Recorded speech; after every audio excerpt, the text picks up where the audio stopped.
about the Hall of Fame is we needed a facility, a place, a home for it, and because of the support of Mike Baboon at his state-of-the-art Triangle Club in North Carolina, we've been given a space there to start our Hall of Fame Museum. So I want all of you to go home to the garage and the attic and start looking for artifacts for this museum. And when you have things or know of people that have things that are museum quality, contact our hardworking museum chairperson who spent a lot of time this year on this project, Dean Johnson. So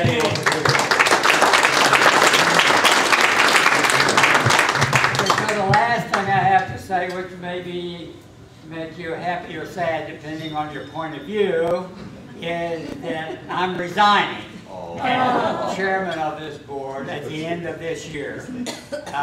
But we are very fortunate that the person that we will be honoring with the Matthews Award tonight has graciously agreed to become our president of the board in the near future, Donna, Sakai.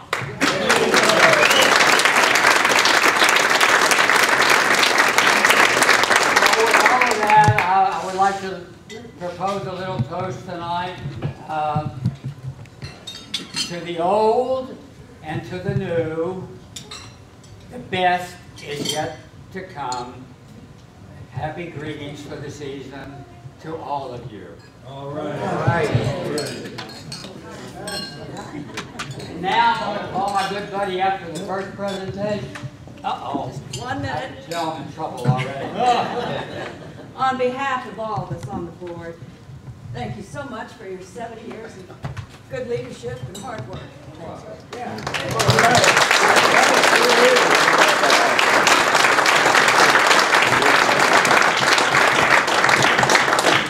I hope it's drugs. So now I'm going to call my good friend Tim Bogan for our first presentation.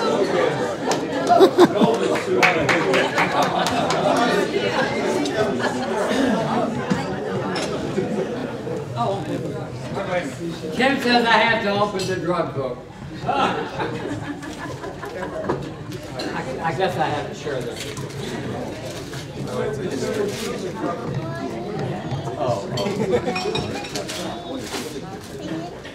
Either that or it's a miniature table.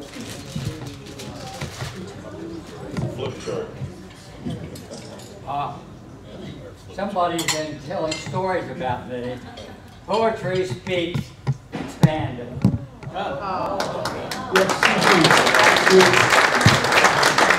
CDs.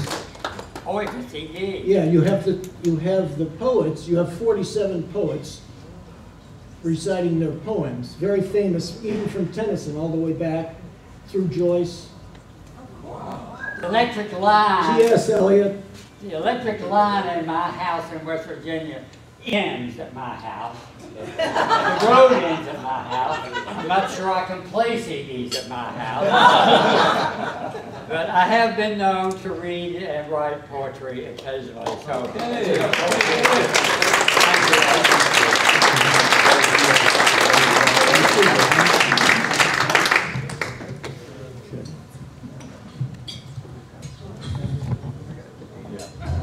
Roll the first photo.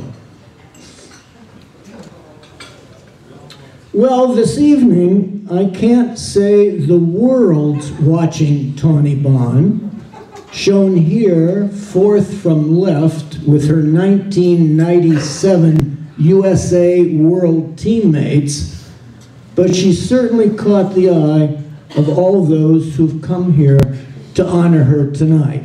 Tawny, where are you? You're here?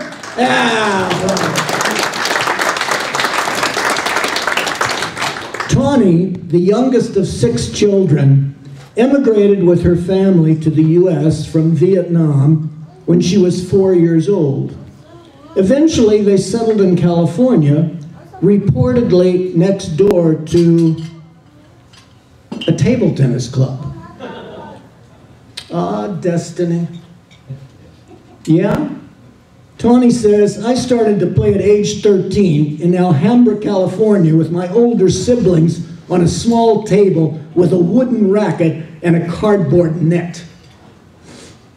But then, after tutelage from the man whom she said in a 2001 interview with Larry Hodges had been her one true coach, former Philippine national champion Richard Ching, and also after some guidance from her oldest brother, Tin, Tawny, in December 1991, having just the week before turned 17, suddenly came of table tennis age. At the 1991 US Closed, in the first round of women's singles, she forced into the fifth Diana G, a 234 rating point favorite who was about to win both the women's and mixed doubles. Tawny, you remember playing Diana, huh? You remember? It must have been quite a shock. All right, all right. The stamina Tawny had built up from playing basketball and volleyball, she was about 5'3", 120 pounds, and the footwork she'd been practicing in her twice-a-week 2-hour coaching sessions helped her to run around her forehand to aggressively attack, as well as quickly move to backhand counterblock with her short pips. Later, in the semis of the women's under-22, Tawny, wearing a paddle and ball neck chain with Mandarin writing on the back that said, "Good luck," scored a surprise upset over the current US #1 junior girl, Li Ai. Then she went on to take the final from Jane Shui. Thereafter, Banh would add 3 more under-22 national titles to her resume. Though Ching, the coach Tawny had such confidence in, had returned to his home country, the strong support she was getting from her sponsor, Yasaka, and from friends at Jerry Young's LATTA, Dr. Jing Wong's San Gabriel Valley, TTC, and Young Tai Su's Pacific Athletic Center allowed her to continue her rapid progress. After representing the U.S. at the 1993 Paris Worlds in May, Banh did well at the August Pan Am Games held in the Dominican Republic. Here are the two teams pictured together, all friendly-like. Tawny took a silver in women's doubles with Lily Yip and had a good win over former Yugoslav Olympic medal winner, now her U.S. teammate, Jasna Fazlik Reed. Later, rather than be known by the name Reed that Jasna had one day just whimsically picked, she'd rather be known by another name. At the 1993 US Closed, in a match that decided who would be on the US World Team, Tawny defeated former 3-time USSR International and English Open champion Anita Zakarian. In the 94 US Closed, though Banh and 1990 US national champion Wei Wong were runners-up in the doubles, Tawny, no hard feelings, she's hoped on Wong's part, and certainly no soft ones on her own, she kept Wei off the 1995 world team to Tianjin, China. That's the famous Tianjin radio and TV tower in the background. In 1995, Tawny was in Argentina at the second of her 4 Pan Am Games, in which she'll gain 7 medals in all. At the US Closed that followed, ex-Chinese star Amy Feng would win her 4th straight US singles championship. Any mystery about that? Nope. First she'd serve, then smoothly follow. Feng was just good, as of course was ex-Chinese star Gao Jun, who succeeded Amy, succeeded her for the next 7 straight championships. That's 11 years in a row. Tawny is trying to win the championship, and of course, look who the hell she has to play, right?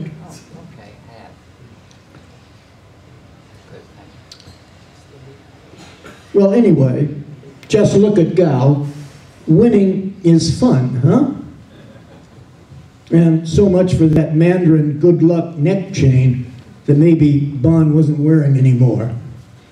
Still, with opportunity subjected to a Chinese chokehold, what could Tawny do? For me to beat Gao, she told Hodges, I would have to put a lot of time, effort, energy, and discipline into my training. And I just don't have that much time. I have other things going on in my life. I would love to play table tennis full time, but I'm coaching a youth program I care about, and I'm currently a senior at California State University, Los Angeles, where interested in management she'll go on to get a degree in business administration. Obtaining a college degree is vital in life. Everyone should have one, including one of my sons, perhaps. Yasna would agree, especially when it helps her to win another national title, the U.S. Intercollegiates. Tawny also has some diversionary things to do, like shopping, or going to the movies with friends, playing with her pet parrot, and, as one reporter said, collecting money. Huh? Collecting money? Never mind. Turns out she collects $2 bills. No, Tawny can't beat Gao. We'll lose to her at 1, 2, 3, 4, 5, 6 nationals. But at this 95 closed, she continues to do her best, and at Nan Lee's expense, makes another U.S. team. Then in 96, more of the same for both Tawny and Nan, daughter of famed Chinese superstars Li Zhenxi and Zhang Li. Nan would lose a -20, 21, -21, -23 killer singles match to Banh at the Nationals, and Tawny would go on to the 1997 Manchester, England Worlds. There she would win the first of her bronze medals in the formidable consolation competition. Know what Tawny, now rated 24.51, accomplished at the 98 closed? The perverse hat trick. Yep, she came second in women's singles, just getting by former U.S. team member Virginia Sung in the semis, 19 in the fifth, and also came second in women's and mixed doubles. She was the best of the second best, a scenario that would play out in a number of future U.S. closed events. Tawny will be in 11 singles finals or semifinals and 12 doubles finals. So, well, if you can't beat them, join them. Tawny, centered here, teamed with Guo and Feng to take the 1999 Pan Am women's team event, enjoying against Canada in the final a 24-22 in the third win over Chris Xu. Wow! Having just won that match, Tawny's on a pogo stick, bunny hopping, then flying around the court. She's so comically happy. Now, nor, rather, was she any more subdued when in the singles against teammate Amy, exhorting herself to move she did, so much so that the umpire gave her a yellow card, warning her for being too excited. Miller, did you do that? A big win for Tawny, too, at the 1999 Netherlands Worlds. She's again in the consolation event for preliminary and first round losers and has advanced to the quarters. A win against the China-born Australian #1, Meow Meow, would bring her at least a bronze. And she wants passionately to win, and not just for the medal. Earlier at the Swedish Open, Tawny asked Meow, 95 European cadet girls champion, to hit some with her. And the disdainful look Meow gave her in refusing was, of course, being freshly replayed now in Tawny's mind. Focused she is, so much so that when the umpire tells her to tie her shoe someplace other than up against the table edge, she ignores him. Ignores him even when he waves his yellow card at her. Point is, she really wants this ultra-satisfying win, and coming from behind gets it. The year 2000 brings Tawny to both the Kuala Lumpur Worlds and after a 3-week training camp in China, the Sydney Olympics. Here she is, front row left, in an official photo with her teammates. Qualifying in both singles and doubles for the Olympics, she says, was her #1 career accomplishment. In February 2001, Tawny makes the U.S. World Team to Osaka, Japan, but suffers the first of a series of U.S. closed losses through the next 5 years to Yasna Reed. Banh, says Hodges, with pips on the backhand, plays close to the table, bangs her backhands out extremely quick and fast, and forehand loops from nearly off the bounce over and over. At Osaka, Tawny is rooted on by a leprechaunish Dr. Michael Scott, who's directing a 300-strong wave of Japanese middle school children perched above the U.S. versus Germany tie, all repeatedly chanting, "Tawny! Tawny!" Hold it. Small correction needed. The cheers are for a woman, not a man. Tawny! Tawny! Tawny didn't beat world number 26, G. Shep, nor the U.S. top world number 7, Germany. But what the hell, Scott said. The kids enjoyed cheering more than they did watching the game. Scott, too. In April 2003, Tawny lost 2 tough matches at the North American Championships. She and fellow U.S. Olympian Lily Yip were beaten in the final of the women's doubles by Canadians Petra Cotta and Marie-Christine Russi, one of the few players in Canada to use the C-Miller grip. Then though Banh had braved her way through a 5-game singles semis match with Cotta, Canada's #2, she couldn't pull out the close 6-game final against Canadian chopper Chris Chu, losing half the games frustratingly close, 9-11, 12-14, 9-11. Too bad for Tawny, since the winner won the right to compete in the Women's World Cup, which for sure would have meant some bucks to her. Tawny went on in 2003 to beat teammate Jackie Lee at the Pan Am Games and so bring home a bronze in singles. She also paired with Lily for a silver in doubles. Later, thinking about the 2003 closed, Yasna realizes she has a chance at the title. Perennial champ Gao's absent, playing in a league in China. So Yasna knows just what she has to do. She goes to Germany to train and practice and comes back playing better than ever. Though she's lost to Tawny the last 2 times out, she's wired to win her first U.S. singles championship, and so doesn't lose this time. Then, as if to make amends in the doubles for Tawny's 7 straight failed attempts, pairs with her for a win there too, over Lily and daughter Judy. In qualifying for the 2004 Olympics, Tawny enjoys the perk of being on the Dennis Miller Show with teammate Kwa Win. The 2005 close sees the arrival of Crystal Wong.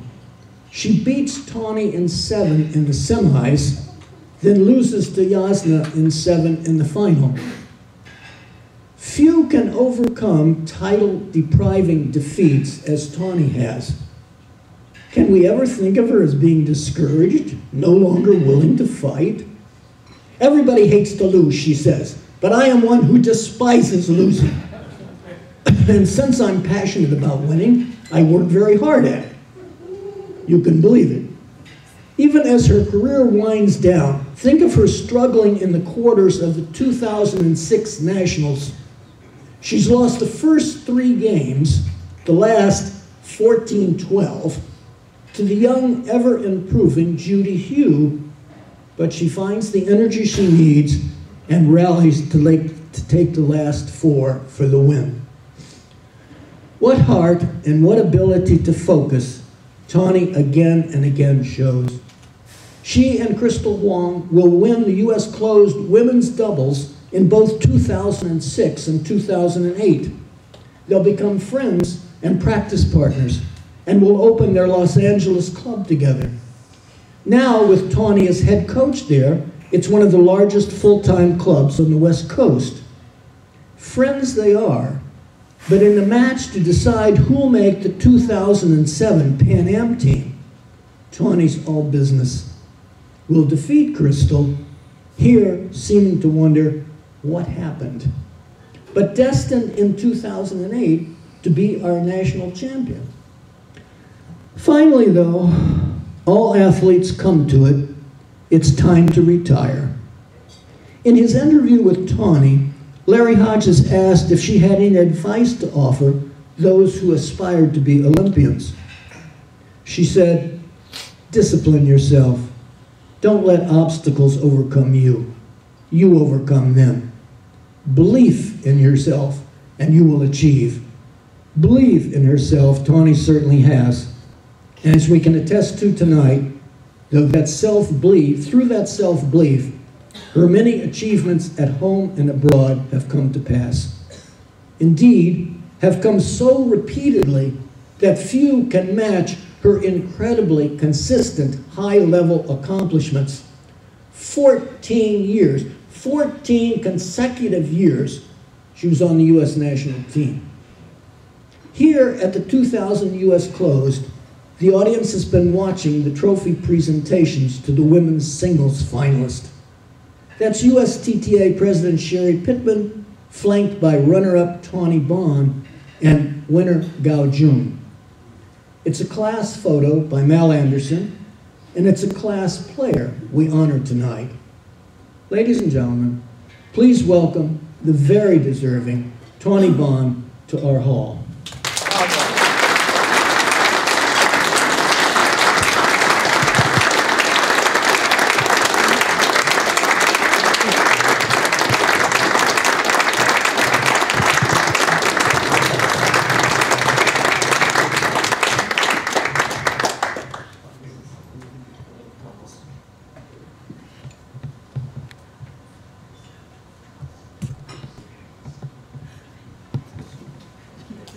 Mal, where's Mal? Do I take a picture now?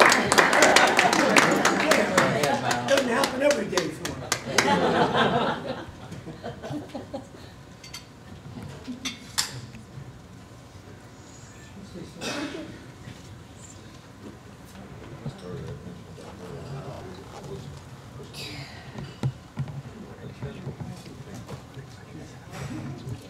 That's good. That's good. You're smiling. Excellent.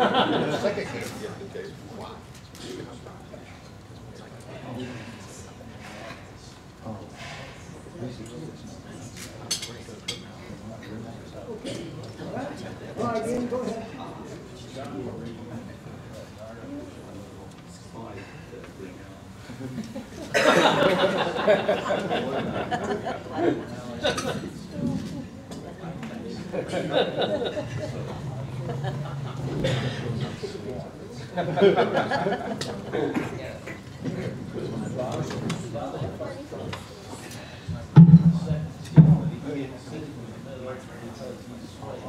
Now, you know, when I was competing, I moved much faster because I'm in these heels here.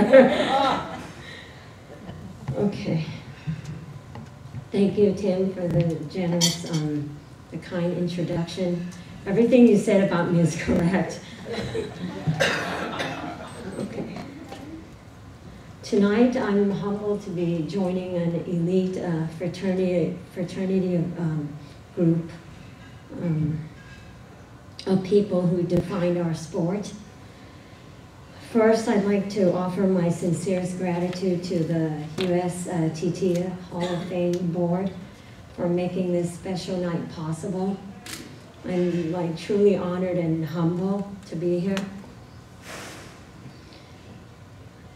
I want to start by congratulating my fellow inductees who I share the stage with tonight, Dick Butler, Lisa G., Sheila O'Doherty, and Lifetime Award recipient Donna Sakai. So as Tim had mentioned, I first started at age 13 with my dad and siblings. We had converted our dinner table into a table tennis table using a cardboard net, and we used these like cheap wooden paddles. You know, it was just a family pastime, a hobby. But yeah, I can't believe it's like been 26 years. I'm standing here and I'm still highly involved with table tennis, managing and, you know, co-own head coach of the Los Angeles Table Tennis Association in LA.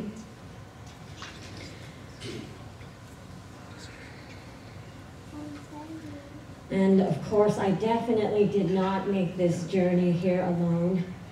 Numerous positive people have supported me along the way. First, I'd like to thank my amazing supportive family, my parents, my siblings. My dad passed away this January, but I know he's up there applauding. Win or lose, my dad never got upset. He was always in a good mood. My mom would go watch me play at US Nationals, and all she could advise me was, Tawny, you got sweat on your face, just use a towel and wipe your face.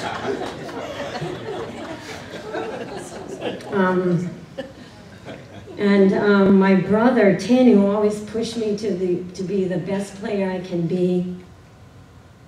And my sister, Carrie, who is here on my family's behalf. She would always drive me to the club to practice, you know, when I was a junior. So I was really blessed to have a supportive family who made things really easy for me, where I can just focus on training and going to school. So I'd like to thank USATT of Japan, who has been my equipment sponsor since 1994.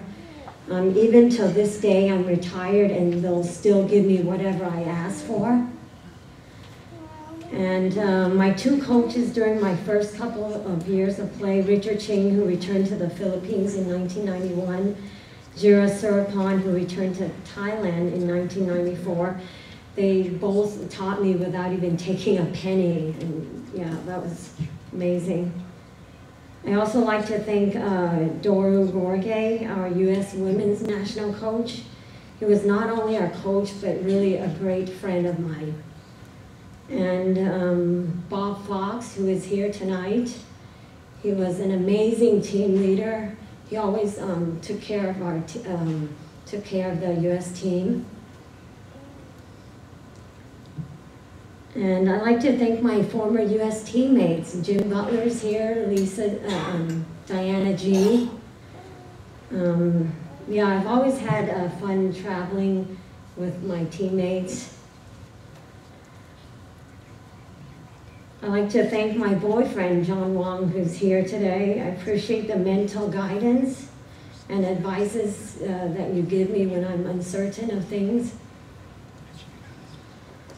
And I'd like to thank my table tennis family, my students, LATTA club members, friends, sponsors like Wing Hop Fung, Park Skelton, Craig Burton, and the entire local table tennis community that always come to support my monthly tournaments and make it a success. So table tennis has not only given me much, it has taught me much. It's no coincidence that table tennis uses the language of life: love, fault, service, advantage, and break. I'm the person I am today because of table tennis. I met countless wonderful people got to travel around the world, work with kids and adults who are passionate about table tennis and who want to improve. I learned to socialize and how to interact with people of all characters, you know, whether I like them or not. Don't worry, I like you all here tonight. I have to say my greatest table tennis achievements are not the athletic achievements I've accomplished. It's truly the countless, you know, lifetime friendships I've developed. Every friendship I've made in my life, I've gained something from them. Be it negative or positive, it has enforced and reinforced my life in many aspects. I also like to thank Craig Crum, who is here tonight. He helps me work with his tournament software. So he's really awesome. Thank you, Craig. Two of my table tennis students who I consider my lifetime friends are here with me tonight. Jerry Laidlaw, president of Harley Davidson Motorcycles in Baldwin Park, California. You're so cool, humble, and down to earth. You'll climb a ladder and change the light for me, even though you don't need a ladder, you're 6'8". And you'll fix whatever that's broken at the club. So I appreciate that, Jerry. And Simon Stuffy Singer, who's here tonight. He's the owner of a financial consulting firm in Encino, California, and multiple world champion in handball. He would sometimes drive like an hour and a half in traffic just to come and take a lesson with me. So in conclusion, I hope that the USATT board and staff, local table tennis community, leaders, and even the average Joe will work together to continue to promote our sport. My advice to kids and adults that want to succeed in life is stay true to who you are. You must demonstrate hard work, discipline, dedication, determination, because there are no shortcuts in life. If you fall down, just get back up, just learn from your mistakes and you'll achieve. And I enjoyed it. It's been a long time, I haven't seen you all, and you guys look great, and nobody has age. Thank you very much.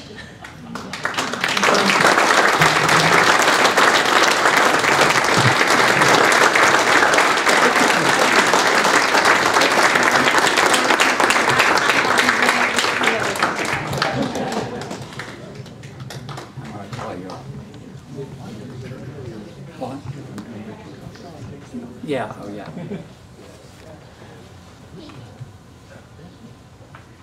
I have to get my briefcase first.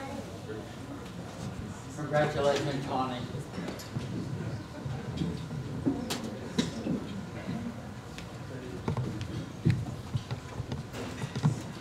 I'm taking this because I don't trust Sean. Our next presenter is Sean O'Neill.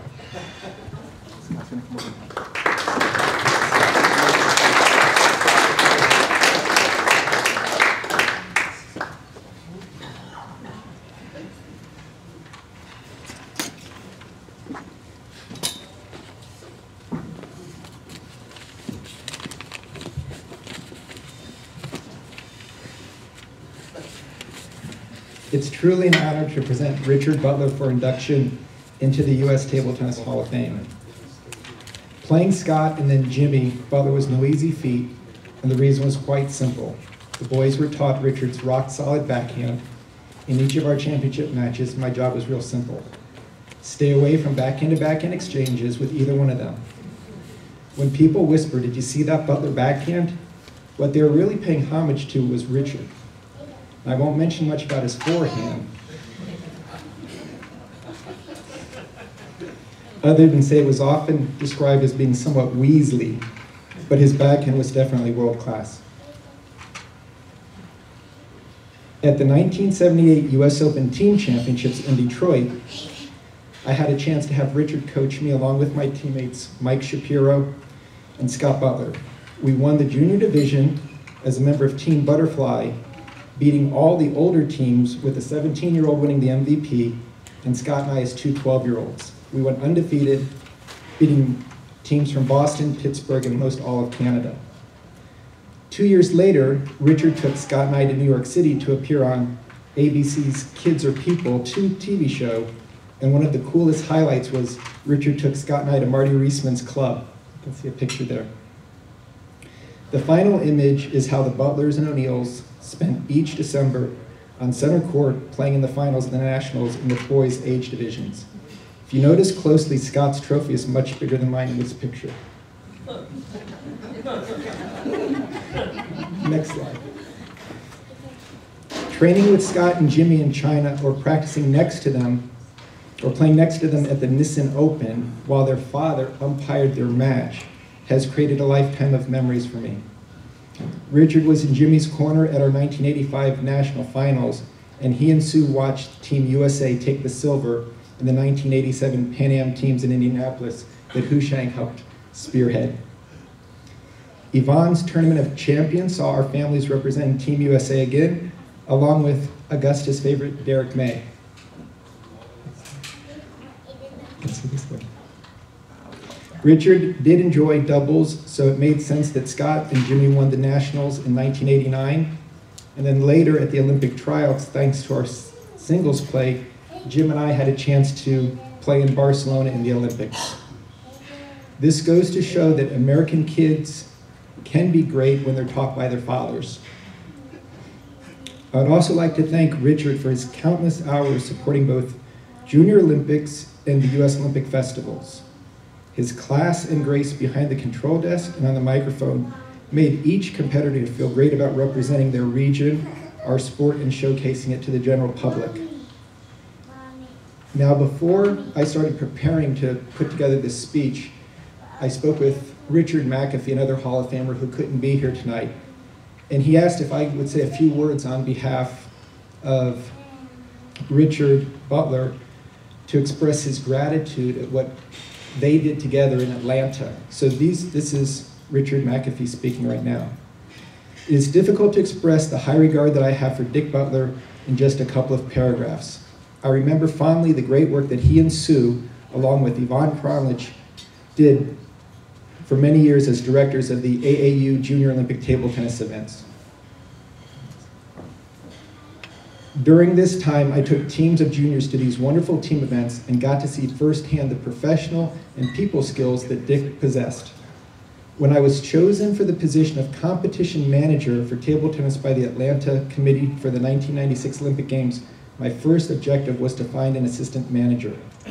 This position is critical as the assistant manager had to be the person who could step in and replace me if any reason I could not continue with my duties. Dick Butler was my first choice as I knew he could both handle the technical challenges and also the high pressure that managing an Olympic event presents. Shortly after our staff was assembled, we learned we would have the responsibility of organizing and conducting the Paralympic Games as well. These would be held in a nearby different city and would require a different building of a separate venue. In many ways, the Paralympic table tennis events are more difficult to organize than the Olympics, their Olympic counterparts. After discussing this new challenge with Dick, we decided the best course of action was that he should take the lead on the Paralympics as the competition manager. During the Olympic Games, Dick was my backup, and during the Paralympics, we would switch positions and I would become his backup. This was one of the better decisions that I made in Atlanta, as Dick did an outstanding job in organizing and conducting the 1996 Atlanta Paralympic Games. He literally raised the bar in Atlanta and took the event to a new level of excellence. In addition, Dick was invaluable in his assistance during the Olympic Games as well. And Richard finishes by saying, I would like to share one very special moment that occurred for Dick during the 1995 World Team Cup, which we ran as a test event for the Olympic venue. Team USA upset France during the event and gave Korea a strong match in the semifinals. This was a historic event as Team USA took home the bronze medal, and Jimmy Butler was named as the outstanding player of the event. As competition manager, I was scheduled to present this award, but I wanted Dick to make the presentation. It was one of my best personal highlights to be able to see Dick present this award on the podium to his son with the chants of USA from a packed house. I know that both I and our sport miss his active involvement. However, I'm so happy to see that Dick is receiving this recognition from USA Table Tennis Hall of Fame Committee. It's an honor he richly deserves. Now we have a really special treat. When I mentioned to Jimmy and Scott about their father's induction, they took it upon themselves to put together a very personal highlight video, which we are now going to get a chance to see. And if Scott and Jimmy, do you want to come up and just intro it?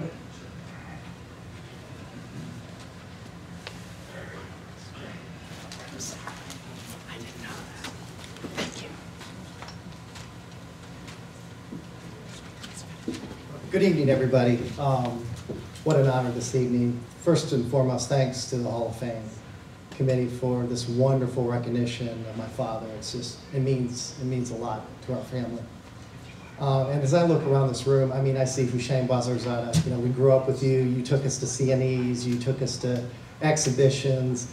You're the only player, which you'll see on the video, you're the only player in Iowa that Jim and I could really get some great competition. So thanks for all you did all the years. You know, I look around and I see Chase Otterberg Pittman, I see Bob Fox, Sheila, O'Doherty, the Swearises. You know, we grew up with you guys. You know, we're just Midwesterners at heart, right? Growing up in Iowa, you know, we were on the West Coast, we were on the East Coast where all the table tennis action was going on. We were in Iowa City, Iowa. So I just look around and it's so neat to see so many faces of, you know, people that we grew up with. I know my dad would want for me to thank, you know, a couple people in particular. And so, you know, definitely wanted to thank everybody in the room, you know, that we grew up with and everybody who's here. But also, I want to send just a special message from our three sisters who could not be here because of various commitments. Amy and Andrea would have loved to have been here to honor Dad. And unfortunately, because of commitments, they couldn't be here, but they wanted to send their very best wishes to you, Dad and Mom, and on this special evening for you. So as I'm not going to take too much time, I'm going to get out of the way so we can kind of focus on an 8-minute video. Thanks to Jim. Jim did all this. I had nothing to do with this. So thank you, Jim. I want to give you that recognition, even though you took me out of the quarters of the over 40 at 4:30 this afternoon. I still want to give you that recognition. And so, anyway, we've got a short 8-minute video before we'll have my father come up. So thanks so much for being here in this special honor.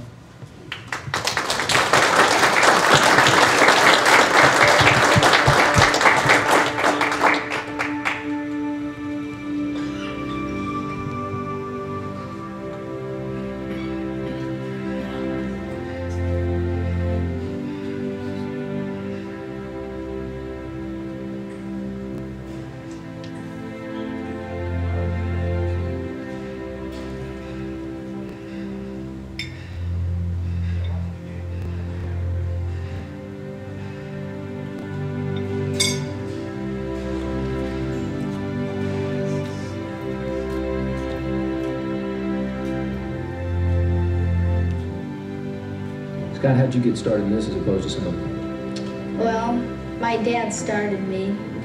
And that's how, my dad, he's a table tennis nut, if you want to call him that. But he really likes table tennis. He plays all the time, and that's how I got started. They started in the basement, but now practice in a separate new ping pong wing the family added on to their home. It looks like a shrine to the sport, but mainly it's for serious work. Also, it allows them to accommodate other top players, whom the family often invites to Iowa City to give Scott and Jimmy some good competition, something sorely lacking in Iowa. Hello once again, everybody. This is Bud Bladner along with Jack Howard. We're at Caesar's Palace, the National Table Tennis Championships.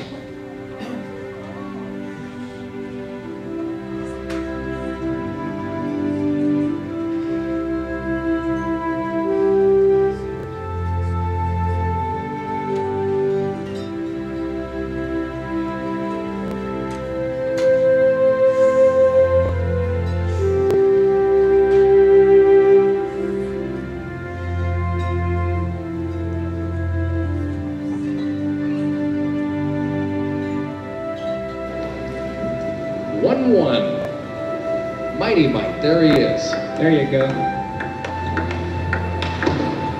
Oh, look out, Paul. It was, to say the least, a dominant victory there by the 9-year-old third grader from Iowa City. Yes, sir.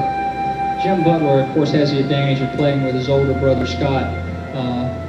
And his father was saying at one tournament a few months ago that Jim was just getting to the place where he was tall enough to get over the table to open his racket for the topspin strokes. The boys credit much of their winning ways to the coaching of their father, Richard Butler, himself a pretty good table tennis player who has put his paddle aside to shape the talent of his sons. Make sure you stay forward in between the strokes. Don't stand back like this. That makes the ball go long. You open the racket. Stay forward and move your feet back. Come on. There, get back and have your arm forward now. Okay?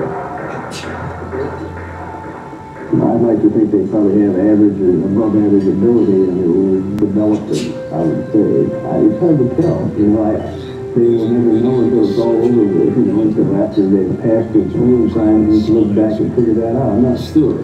You'd like to think that maybe they have above average ability, but on the other hand, they'll work hard enough at it that you'd have to say that certainly they've developed whatever they have to go with, I think. And partially developed it, I don't know if it's considered or not.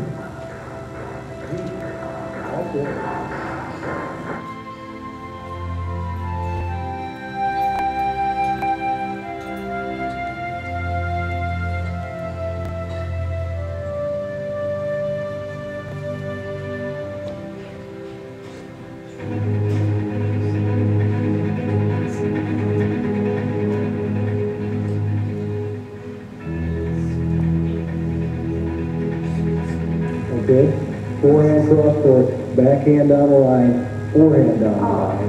Okay, same pattern. Table tennis is a serious matter to the entire Butler family. Vacations are planned around championship table tennis tournaments. Richard Butler coaches the boys at home and is national chairman of the Junior Olympic Table Tennis Movement. Sue Butler has been known to spend the night before a big international match sewing the letters USA on team jackets. She also serves as liaison for table tennis exchange programs with countries like China. In China, I was with them, and it's very different. I wish we could duplicate here what they have there.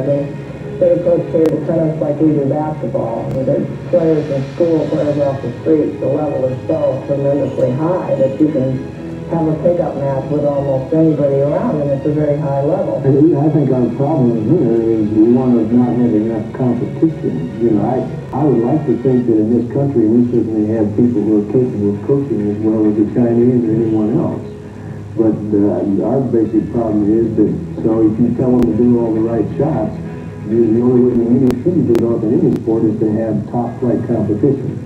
And that we don't have in table tennis in this country, at least for our boys here in Iowa. And not that we're setting ourselves apart that we're that great, but the idea is that we have to drive 5 to 10 hours in a direction to find someone that can give them a good game other than Hu Shang up in Independence. But other than that one person in Iowa, we know no one else that we can even play with. You know, and have them play seriously, you know, be able to play with a competitive edge. We're clear past the fun stage. Let's face it, you know, you can have fun playing down in the Iowa City Rec Center, you know.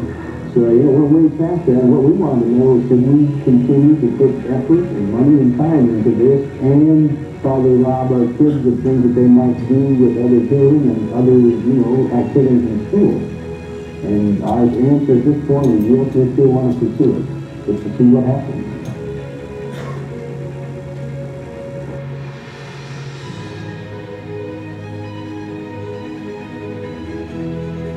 So how do you get introduced to this game? Jimmy says his parents had a lot to do with it. I don't remember when he first told me to play, but I remember sometimes he'd put a string on the wall and then a tape of ball to it. I just hit it back and forth when I was really young.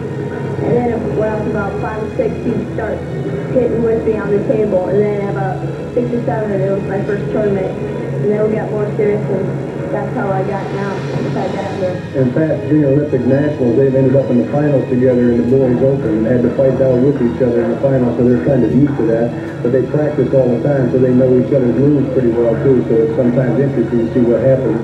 How far will the Butler brothers go? Experts see an almost limitless potential for them.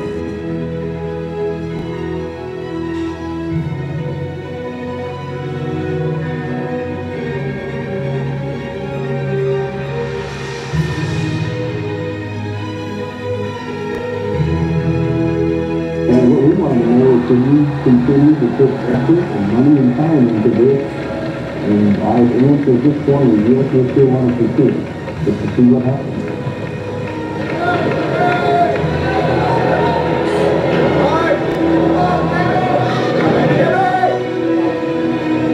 It's match point to the USA.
Can you hear me?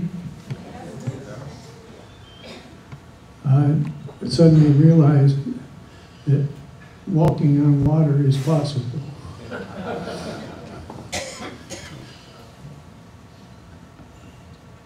By the way, this is my cheat sheet right here, so it won't take me too long. I'd like to start by naming some people that are very helpful, and obviously you've heard most of them here, what the boys have done tonight. But Richard McAfee for the Olympic Games and the Paralympics was absolutely a professional from start to finish, and when he asked me to be his assistant, I was more than happy to do that. My next person on the list is Tim Bogan. The job that he's doing in trying to put it together, history of table tennis is unbelievable. Hey, bravo! Yeah.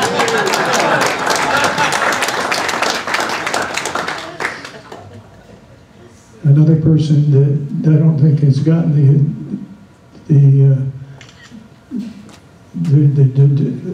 I'll get it out in a minute, have had in Augusta, Georgia, made that into a hub. This is 20 years ago, of course, but he has a building there that had tables all set to go that we could use any time. Both of my boys were able to get help from Pete May, and he is still at it again, only now with Frisbee golf, I understand.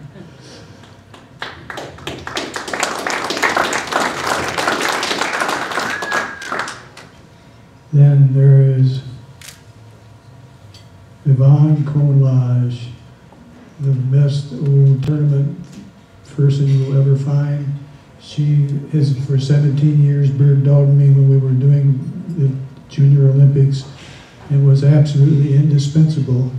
And the other thing about her, she wanted to keep me away from the draw sheets to not mess the system up that she had going. Then there's Hushang Bazlugzadeh. Hushang is just an unbelievable person. He was a world champion when he was younger. He still can play pretty well, regardless of what happens. So what I'd like to tell you, Hushang, this is not meant to overshadow anything, but you played a tournament down in St. Charles, Missouri a few years ago, and you defeated a person that was over 2,000, and that person, I don't remember his name, but he came back up in the bleachers while we're watching matches, and he looked up at the ceiling and he said, "I can't believe that I just lost to the world's greatest basement player." And if you've ever seen Hushang play, or if you've ever seen him when he's really serious, he's a tough one to go because he looks like he's not doing anything and he's going to beat you one way or the other. Okay, I want to tell you a little bit about a phone call that I got from a person that I've never met before. This is in the summertime. And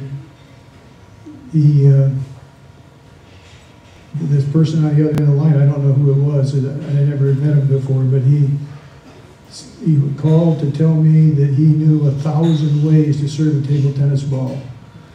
And I asked him on the phone, I said, "Are you sure that you know 1,000 ways to do that, you know?" And he said, "Yes." He said, "You come to my house and I'll show them to you." And I said, "Well, I think the better thing would be that you come to our club when we meet on Sunday afternoon at the University of Iowa, and you can show the club members and have an idea about what serious players are like." So he said, "Okay." So he jumped in his car, he came 2 hours down to my house, came in, and we went down to the University of Iowa tables, and of course, the so-called 1,000 serves, he showed me a couple of them. They were illegal to begin with. And the second one, as I said, "Do you want to play me or do you want to play Scott first?" And he said, "I'll play Scott." And I said, "Okay." And now Scott had just won the Under-11 championship, and his picture was in National Geographic Junior magazine. And this fella had seen the picture, and that's when he called me. But the moral of the whole thing is, I took him off to one side and I said, "You can see here that you've got some serious players, you know, that are not going to be looked upon very well." And I said, "Do you know who DJ Lee is?" And at that time, DJ was national champion. And he said, "No, I don't know who that is." And I asked him a couple more things. "Do you know who the world champion is? Do you know anything about table tennis?" So, make a long story short, he left after we'd had our little get together, and I never saw him again. So I don't know what happened to him.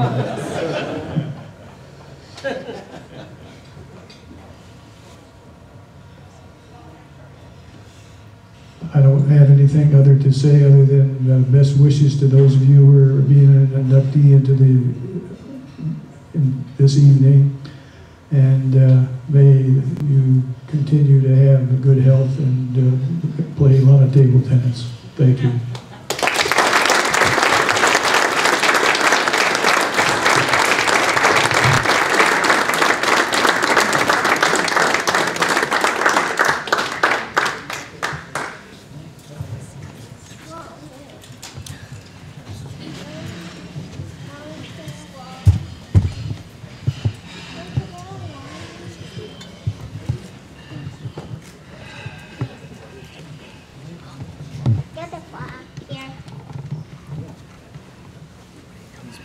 Table. I'm gonna just try to do it there, okay? Because I missed him going up. He's confused.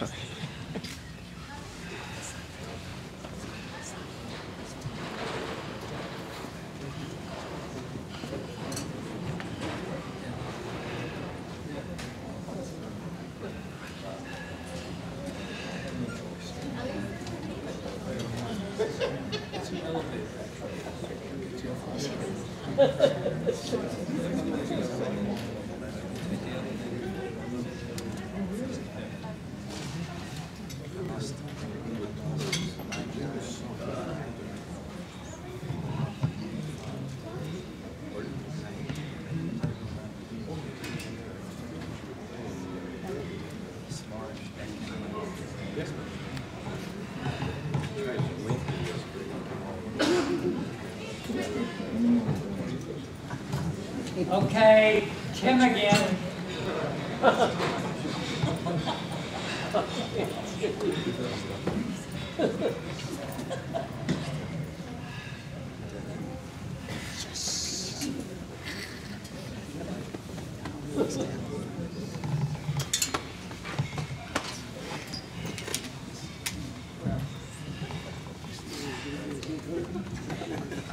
Jimmy and Scott, I was very moved by that presentation. The honor that goes to a father from his sons.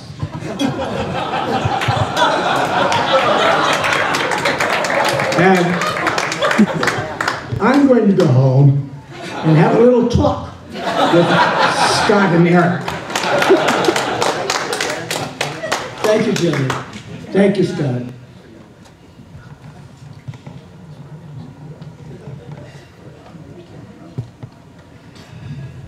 Yeah.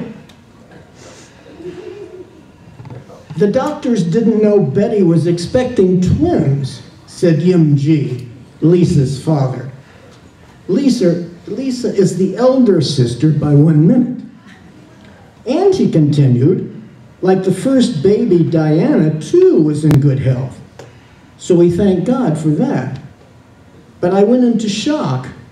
Half my face was paralyzed for 8 weeks. Yim ain't looking grim tonight, though. Many youngsters who become top-flight players have fathers who start them off. So it was with Yim G. But he says my wife Betty and the girls could testify that I was more of a slave driver than coach. It got to the point where the girls began to rebel and didn't want to play anymore. That was when my friend and table tennis enthusiast Greg Sawin came into their lives and made the game fun for them. He'd written a book called Thinking and Living Skills. In his coaching, he put his psychology degree to work, used lots of encouraging words in his instructions, and spiced up the training with funny movements and tricky serves to make the girls laugh. Their relationship lasted a lifetime. In his apartment, you could see my daughters were the pinup girls on the walls. You could see their photos in competition and in different times of their lives all over the place. There are 30 there. I think it's Christmas Day.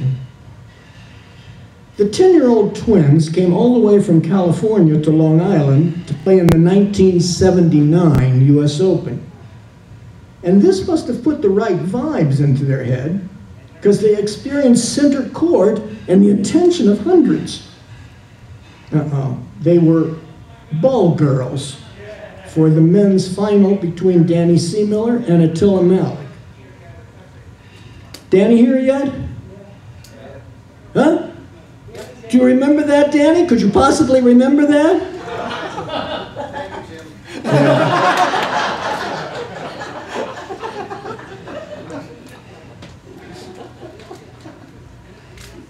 At any event, we see one of the girls at her job there. Obviously, the G family was serious about their kids getting good. 4th graders, Diana and Lisa, used combination bats with pips out sponge on one side and inverted on the other. They practiced 3 times a week with daily exercises, including calisthenics, weightlifting, push-ups, and skip roping. But kids they were. Each girl always carried her teddy bear to wherever they were going. Lisa would later say, when we were young, I beat Diana. Then she started beating me. At the 1979 close, Lisa won the under-13s from Diana, Then at the 1980 US Open, she beat her in both the under 11s and under 13s. In 1981, though, Diana had become the slightly better player of the two. It was almost as if their match scores were twins, though.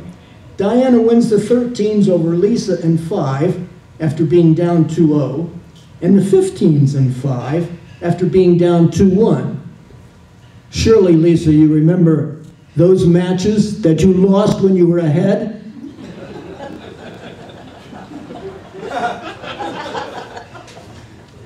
In 1981, Vietnam immigrant Lan Vuong comes to play. In the closed girls under 17, Lan beats Lisa, which would continue to be a given, then downs Diana. But in the 15s, Diana defeats Lan. The back and forth rivalry between these penhold and shake hand Hall of Famers, Diane and Lan, would continue throughout their career. Meanwhile, almost every year, the G sisters would win the US Open, US Closed, under 13, under 15, under 17 girls doubles. Initially, Oklahoman's Marilyn Johnson and Karen Thompson edged them out, then quickly edged themselves out of contention. Thereafter, the twins were repeatedly challenged by Easterners Yasmin Wang, Vicky Wong, who were both good enough eventually to make US teams and accepted at the resident training program at Colorado Springs. Of course, both Diana and Lisa began achieving success as young adults. At the 1981 Sports Festival, Lisa won the women's doubles with Judy Bohensky-Horfrost. Judy? Are you still here?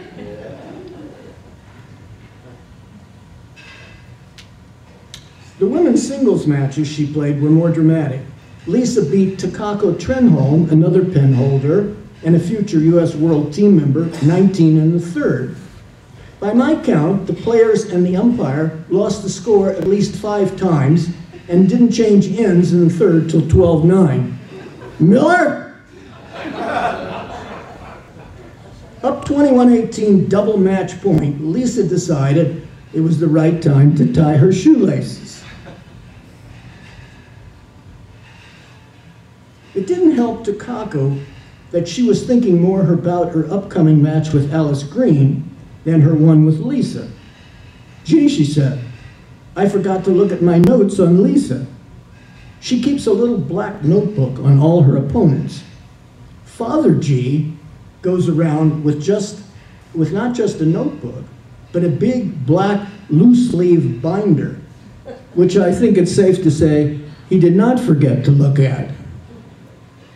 In the Lisa-Hannah Butler match that would decide who'd get to the quarters, Hannah, up 18-12 in the first, was clearly so distracted by the incompetent umpire's mistakes, she suddenly just couldn't play at all, ended by first serving into the net at 19-all, then served off at 19-20. Wow, what must Lisa have thought of that strange happening? Hannah did get herself together, but Lisa played well in the clutch and took the second game in the match 24-22. In the quarters, before losing to Cheryl Dadian, Lisa down 27-year-old Olga Soltesz. When you're a nice little junior, said Olga, as if looking at Lisa, everybody tries to help you. But when you grow up, nobody cares about you anymore. Yim G, of course, had advice to give his daughters. Here he's instructing Diana, but not being crazy. He also valued advice from U.S. national coaches Li Guo Ai and his wife Li Hananai. When Yim invited Li Guo to be a guest at his home, everyone got along just fine. At the 1982 U.S. Closed in the women's team trials, 5 players finished 4th through 8th with 6-5 records. One of these was Lisa, who beat Diana 19 in the 5th. I'm reminded of a fall 1979 match the sisters played in California when they were learning how to play. At the end of the match, won by Lisa, Diana stomped her foot in protest and complained to her father. Lisa didn't loop.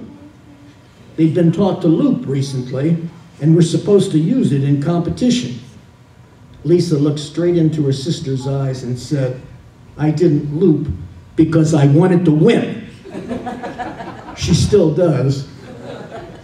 Ironically, in view of the story, Lisa became a looper and Diana fast attack hit her. But Diana's foot-stomping attitude seemed to continue. She admitted, I get very mad sometimes when I'm not playing my best, and I get frustrated easily when I'm not playing well. But I'm trying to relax more and just play my game. Said one observer of the sisters' play, with Diana, the points are generally over with quickly. Lisa, by temperament, is the calmer of the two. More patient, more conservative, less prone to be upset. Lisa, her coaches once said to her, you are too nice. Is Lisa's husband here tonight? Yes. He's hiding. Okay, too nice, maybe, but again and again, win or lose, she's a fighter, ferociously in there mixing it up. No better example of this can be shown than at the 1984 Cuban Invitational in Santa Clara in the final of the women's teams, when her teammate Lan Vuong lost the fourth match to Cuba's Oliva, 24-22 in the third. Lisa had to play Yolanda Rodriguez in the fifth match for the gold. Here's Sylvia Rosenthal's coverage.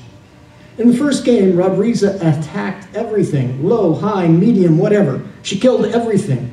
Easy 21-14 to Cuba. Since Lisa was unable to use her own racket, it had been stolen soon after her arrival, and was now playing with horribly blistered hands. We thought it was all over when she was down 2016, quadruple match point in the second game. But Lisa came out with two heavy chop serves, and the Cuban pushed them both into the net, 2018. And suddenly, the Americans were all screaming in excitement. Hope had come back into the game and stayed there. For now, Lisa tied it up with two powerful, well-placed loops. Then, at 21 all, Lisa continued to come through for us. Two more loop winners, unbelievable, incredible. Now we had a chance for the gold. In the third game, up 18-17, Lisa served, Rodriguez returned well, and Lisa pushed up the middle, and the Cuban all-out smashed in for what looked like a sure winner. But wait, Lisa's racket came from out of nowhere, and with her back to the table, she somehow counter-returned the kill for the point. The Cubans were amazed, the Americans in a frenzy. Then 2017, Lisa. But after Lisa took the right ending shot but missed, the stadium was in an uproar, and Rodriguez fed off the crowd. Showing great intensity and concentration, she smashed in a winner, 2019. But Lisa showed her poise and experience, and to a you could hear a pin drop, dead silent stadium, Rodriguez misplayed the gold medal point. 1984, 30 years ago, that was a very memorable year for Lisa.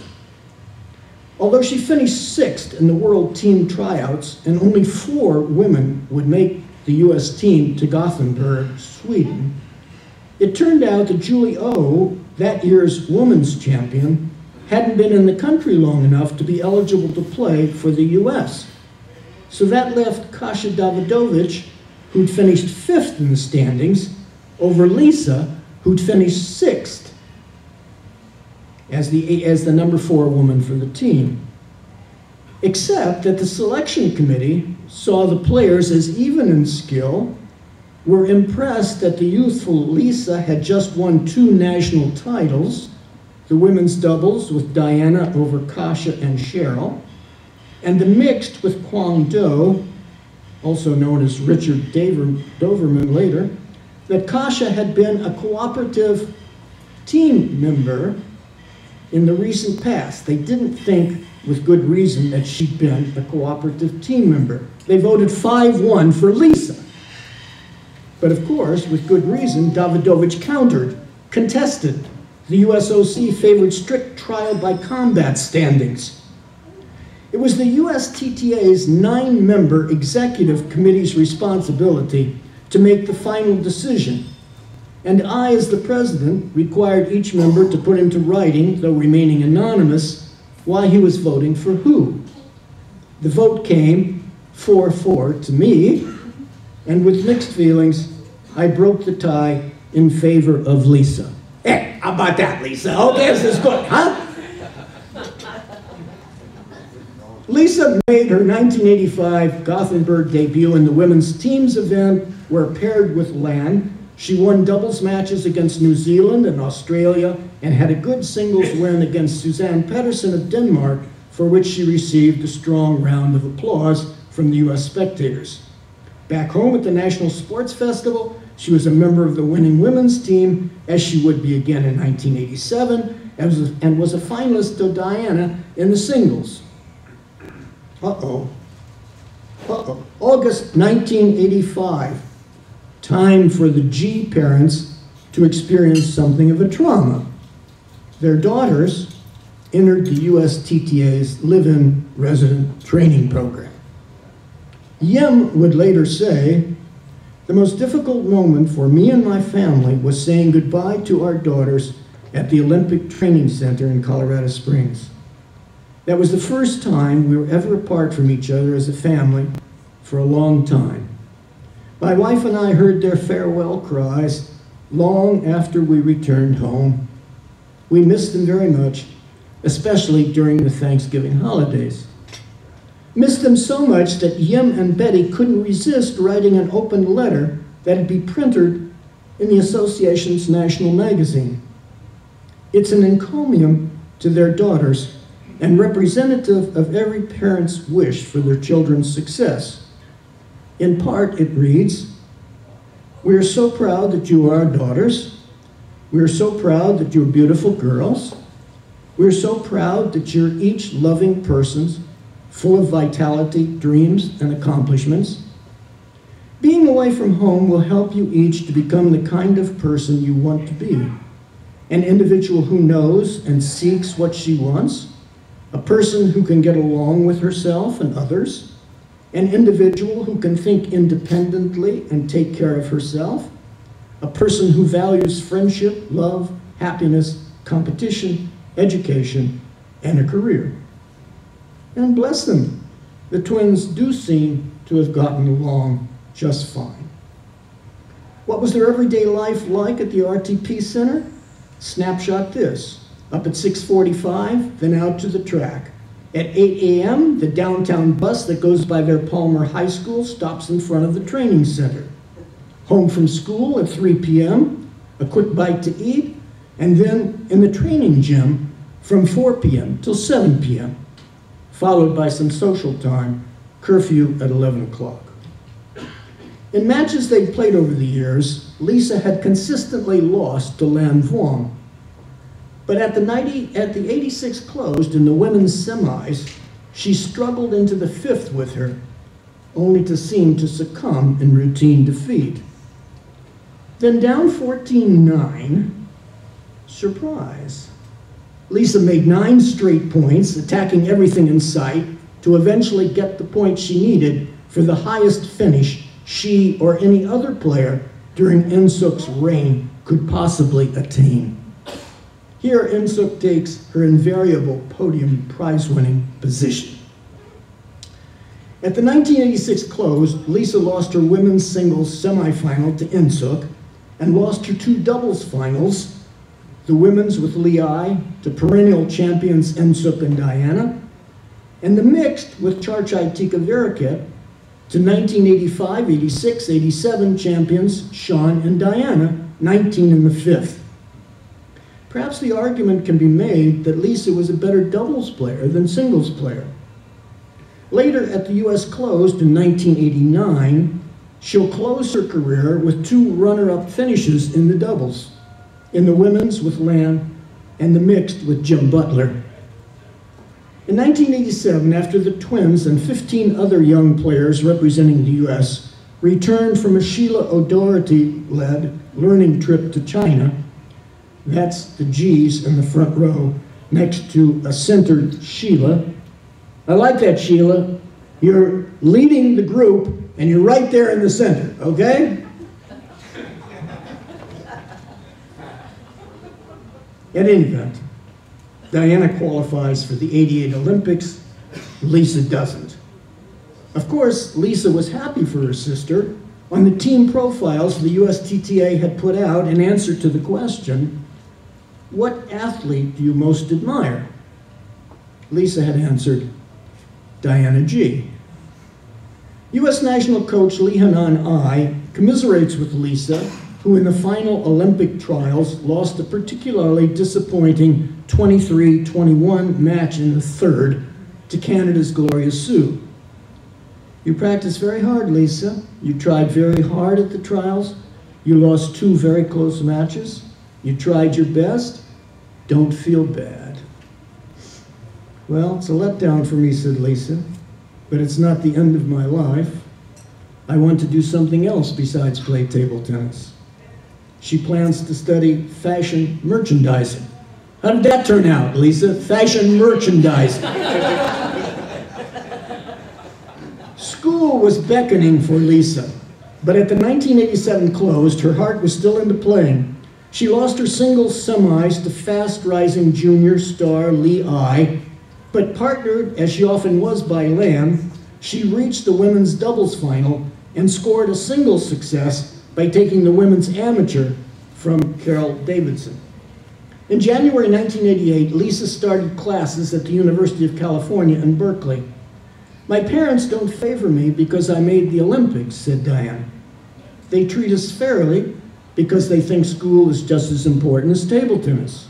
In fact, Father Yim called Lisa the academic Olympian.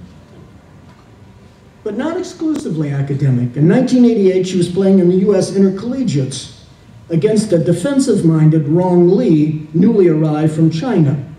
Lisa, attacking regularly but prudently, led 1-0 in 1910. But as we all know, strange things can happen. Mixing in a healthy number of unexpected pick hits with an increasingly accurate defense, Lee shocked the audience and her opponent by winning 9 straight points to tie it at 19-all, then went on, though G was pressing the attack, to win the game and eventually the match. It wasn't easy for Lisa, always so competitive, to finally retire from tournament play. As you can see, she's resisting it. Recall how when Lisa left for Berkeley, Diana had said, "This will be the first time in my life that I will be away from my sister." We cried our heads off before we parted. It'll be sad because we really love each other. Lisa agrees. I know I'll miss Diana a lot. She's always been there, someone to talk to, someone to bother. I'll call, I'll write letters, but it won't be the same. Well, no, and a quarter of a century later, things aren't exactly the same either. And yet tonight, the G's are obviously still a family in which all care a great deal about one another. So let's complete their happy reunion. Ladies and gentlemen, please welcome Lisa G. Soto into our honored hall.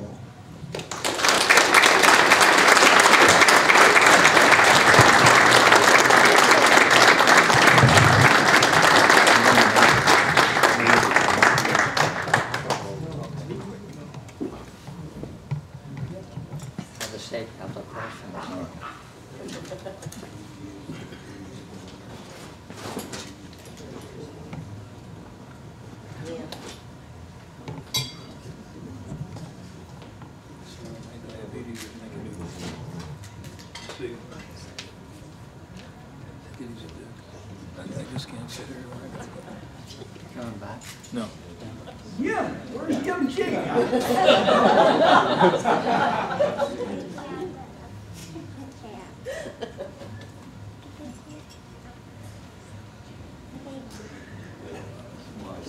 Smiley.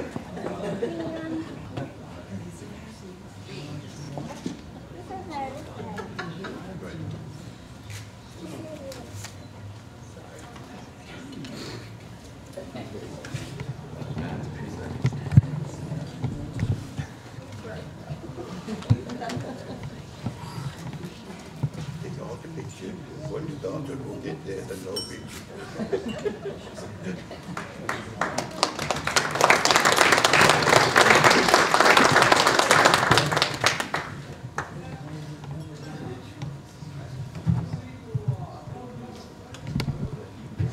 of all, I also want to thank my fellow inductees and all these presentations have been very emotional. I haven't even started because it's brought back so many memories.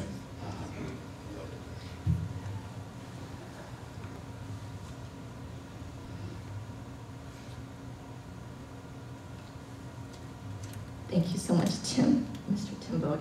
I didn't mean to make you cry. No, I know.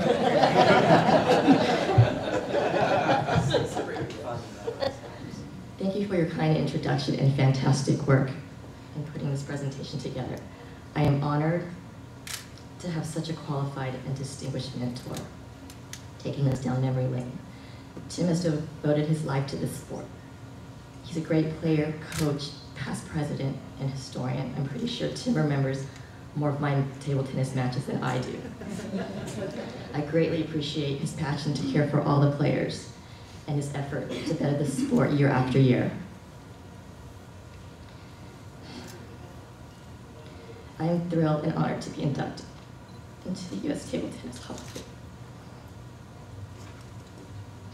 It is a humbling experience to be inducted alongside such outstanding table tennis icons. A big thanks to Hall of Fame committee members. I'm crying so much.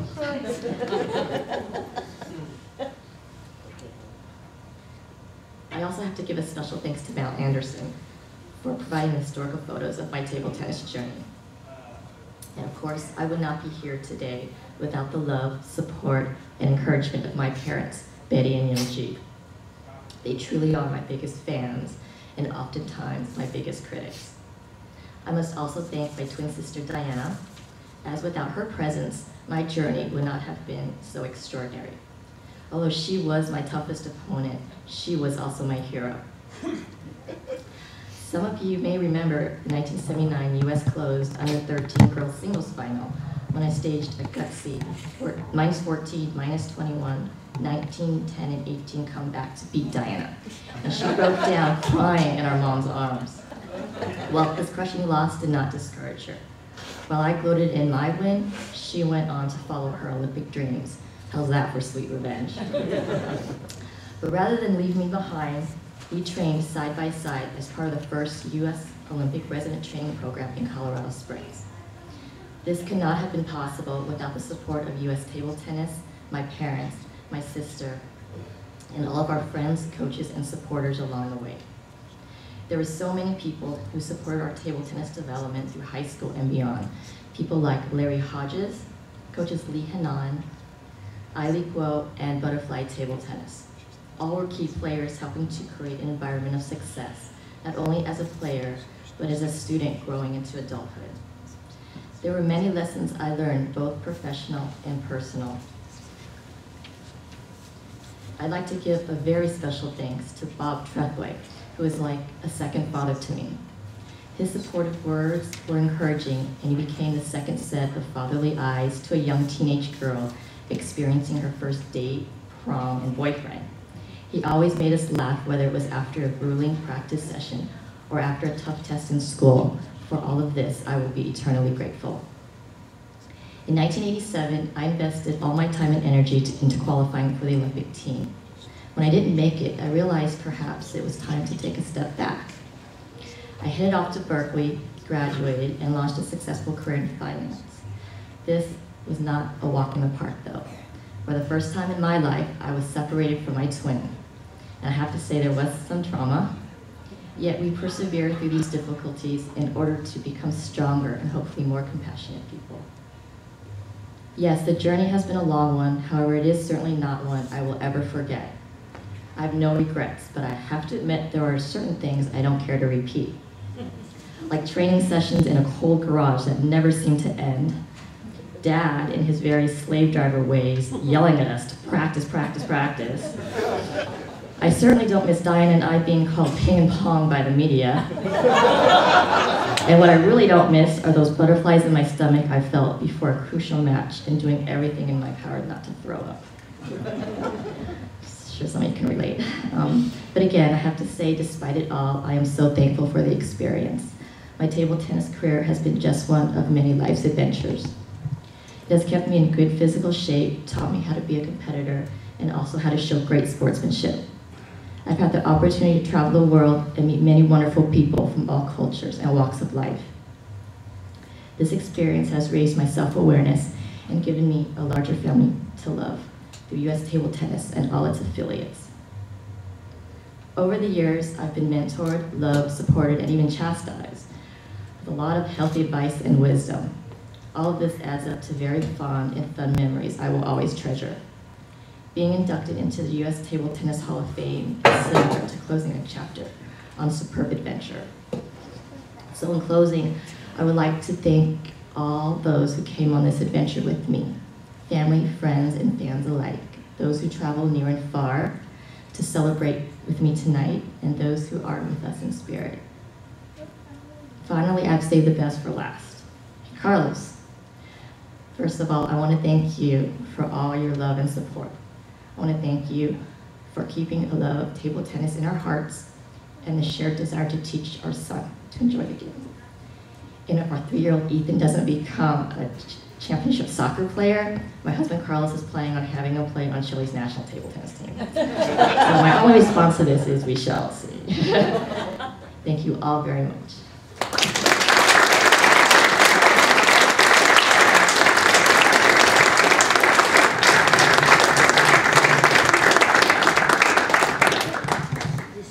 Congratulations to Sean again.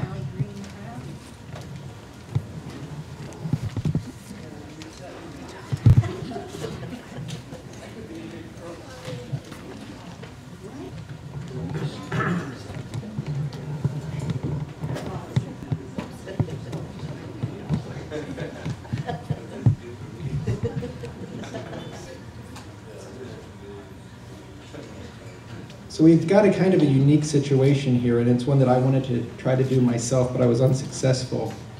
Sheila O'Doherty is going in for both being a great athlete, but also a contributor to our sport.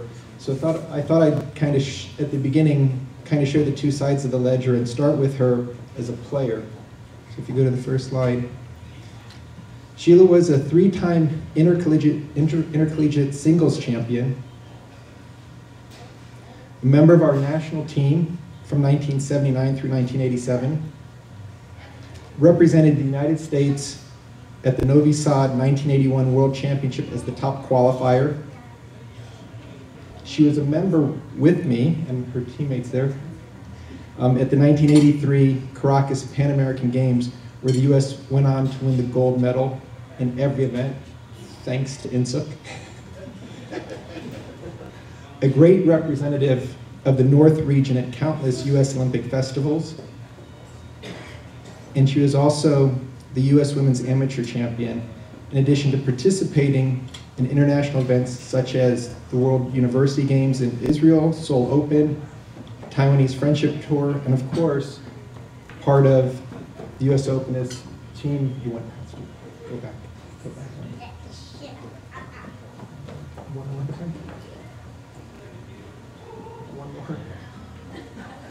Okay, we must be missing a slide. She's playing doubles with Danny. I think it's over on the poster.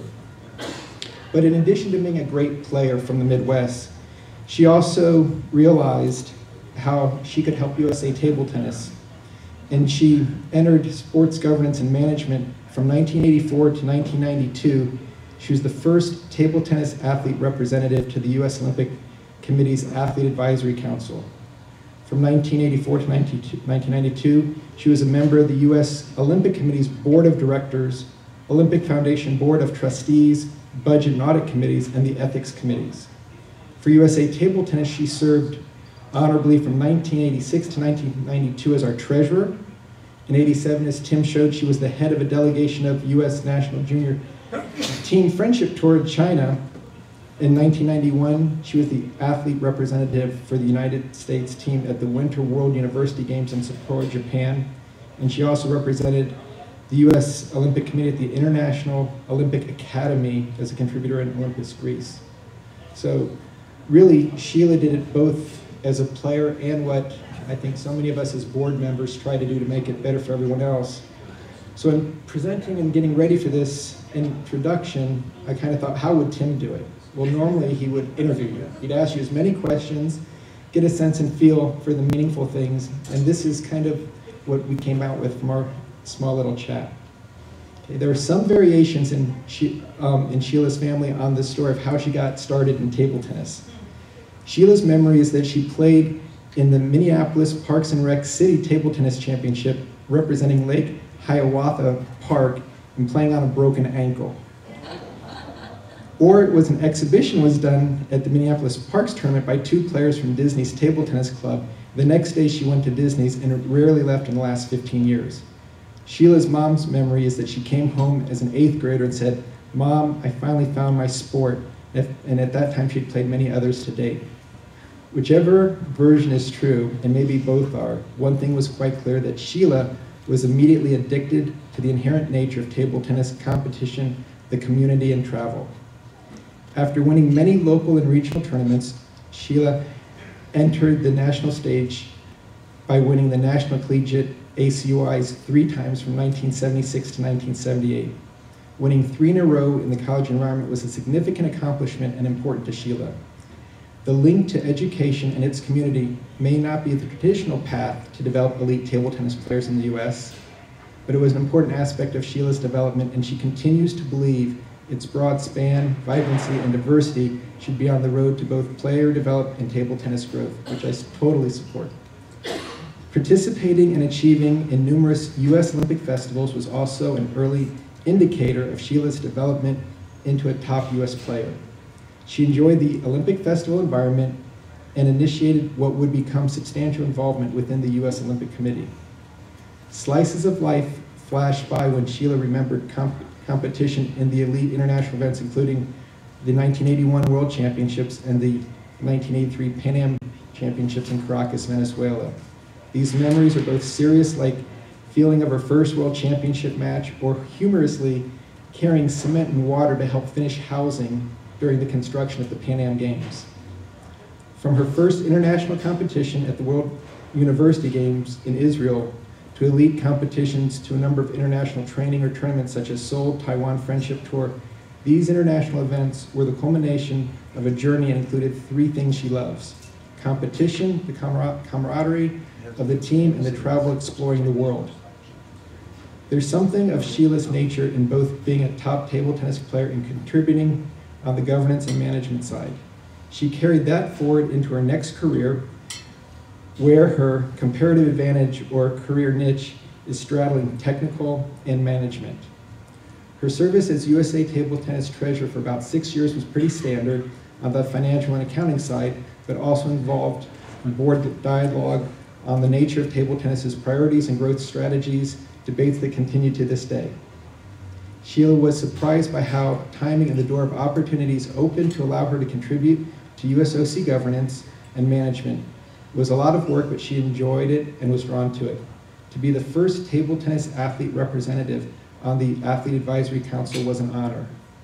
From 1984 to 1992, she represented table tennis on the US Olympic Committee board. She also served on the Olympic Foundation board and a member of the USOC's Budget and Audit, Ethics, and Education committees. After working at the Healthcare Financing Administration to set hospital payments rates for Medicare and for Senator Moynihan at the Senate Finance Committee on the Clinton health reforms, Sheila made a career choice to commit to another interesting and quirky community, the international development community. She is a project director and health policy, systems, financing, and management expert with more than 25 years of experience in the health field and 19 years of international health experience. She was a resident of Central Asia for 17 years in Kazakhstan, Kyrgyzstan, Tajikistan, Turkmenistan, and Uzbekistan. Sheila was the chief of party of 4 USAID-funded health systems strengthening projects supporting the new countries in reforms of the post-Soviet health system. Sheila is currently the Vice President of ABT Associates located in Cambridge, Massachusetts, and Washington, D.C., and continues to work on healthcare systems and financing in many developing nations around the world. Living in Central Asia for 20 years did take her out of the table tennis community, but having been repatriated 2 years ago, she's considering re-entering a community she feels she really never left. Sheila, you really set the bar for all AAC representatives that followed in your footsteps. You guaranteed athletes had a voice at the decision-making table, you helped protect our rights, and you ensured we met our responsibilities for the sport. In conclusion, I'd like to thank you for your leadership, contributions, and passions to the sport of table tennis in the U.S. Sheila O'Doherty.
Something here. We'll see how much of a cheat sheet I need here. Sean, thank you very much. I really appreciate that. This is really a great honor, and I'd like to thank the USA Table Tennis Hall of Fame. I started thinking about this a little bit, and I realized that there is not a time in my memory that I didn't love table tennis. It really is a part of me. It's inherent in me. And, you know, in table tennis and outside, I think somebody else, Tawny, mentioned this earlier, it very much is a part of me. Guess I'm going to tag team a little bit with Sean and follow up on the themes of competition, travel, and community. Obviously, when I was younger, I didn't really understand that this is why I love the sport so much, but with age, not too much age, but just a little bit of age, and hindsight, I did come to really understand that it was how these three things intersected for me. On competition, you know, what can you say? I mean, you either love it or you don't, and I really loved it. Whether it was playing on the US team or playing in that last match on a Sunday night at a tournament, I just loved to get in there and battle. You know, you just got in there and fought and just enjoyed that process. I'm sure some of you remember what it's like to play that last match on a Sunday night when they're like taking the tables down around you. But even that match, I always enjoyed those last matches. On travel, again, it's very inherent in me. I don't know. I think I was born wanting to explore, kind of see what's around the next corner. And that was certainly part of table tennis for me. I mean, where I came from, where my family came from, it was kind of opening up the world for me. And I love it to this day, and as Sean mentioned, it's still my life. I still kind of travel for a living. So that was an important part of it. I want to talk a little bit, though, about the community side, which is, you know, it's a very special side of it. Rightly or wrongly, I decided not to name names. I decided to kind of go with categories. There's just so many people that have a special place in my life, not in the past and to this day. So first on family. I didn't come to table tennis through my family, but obviously they were a very, very important part of it. So I'd like to thank my parents for, well, you know, for everything, but basically for allowing me to travel and pursue what I wanted to do. And I do have a couple memories of my father who played a little bit in the leagues, and he would just, on the way home, he was just calm the whole time there, but on the way home he would just crack up after listening to these guys all night, wondering how they could, you know, start out minus 24 to plus 12 and still lose. So it was those old handicap leagues that he enjoyed. Second is the Minnesota table tennis community. Well, the exception proves the rule. So I do want to recognize Charlie Disney, who recently passed away, for, you know, his role in my table tennis life, but also for running one of the biggest and longest running clubs in the country. And he really was a visionary in many development aspects. A character, granted, but it, you know, is an important part of my life. Whether it was the leagues, the training camps, the card games in the back of the club, the Minnesota tournaments, it all just comes together to this really great experience. I was just reminiscing over at our table that, you know, whenever you had Minnesota tournaments, you had to schlep the tables all around to different places. And one time me and this other guy had that job, and we got in our truck and we went along, and we were sure we could make it under that bridge. Well, we couldn't get under the bridge. So the tables were okay, and we just kept going. You know, we had to get there. And then I guess probably the part that I enjoyed most of all was the process of starting to travel and participate in the national tournaments. Minnesota had a lot of players initially, and I remember driving in a bus with 50 people to the Detroit team tournament. And I think success there meant you could still raise your arm at the end of the tournament, and also that we could always drive home in the snowstorm. And then as we went further afield, it became a van, pretty much the same van, and we all piled in, and of course piled into hotel rooms too, but that was an important part of the process, or an enjoyable part of the process. I think finally it came down to just a few players who were going all over the country and get in a car. We'd drive 24 hours to play in a tournament in California and then turn around and drive back. But this was really the enjoyable part. What I do right now actually is run around the world as a World Health Organization consultant and talk to countries about the journey, moving towards universal health coverage as being more of a journey than a destination. And I guess, you know, within the Minnesota table tennis community, that's really how I felt. I enjoyed the journey. Third, my U.S. team members in a variety of different venues and events. You know, again, what can I say? I mean, I loved all my teammates, all of our experiences together. We're friends at the time and are friends to this day, many people in this room. And I think one thing I particularly liked is that we could compete and battle against each other and still be friends and share the experience. Fourth is the partners in crime in the U.S. table tennis and USOC sports governance, which is a lot of work, but people were really committed and often to thankless jobs, but it was an enjoyable experience and one that I treasure to this day. So in closing, I'd like to say that I continue to wonder at how great a thing it is that whether it's an old friend in table tennis or a new person you've just met in table tennis, it only takes 5 minutes to either bond or rebond and to share this experience in this great sport that we all love. So thank you very much.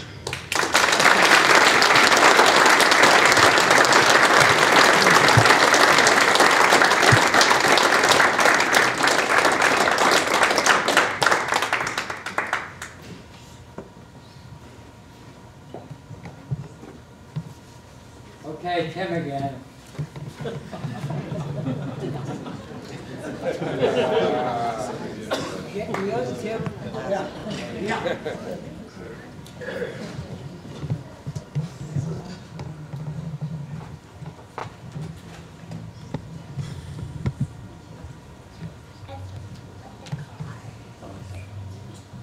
At your leisure, gentlemen.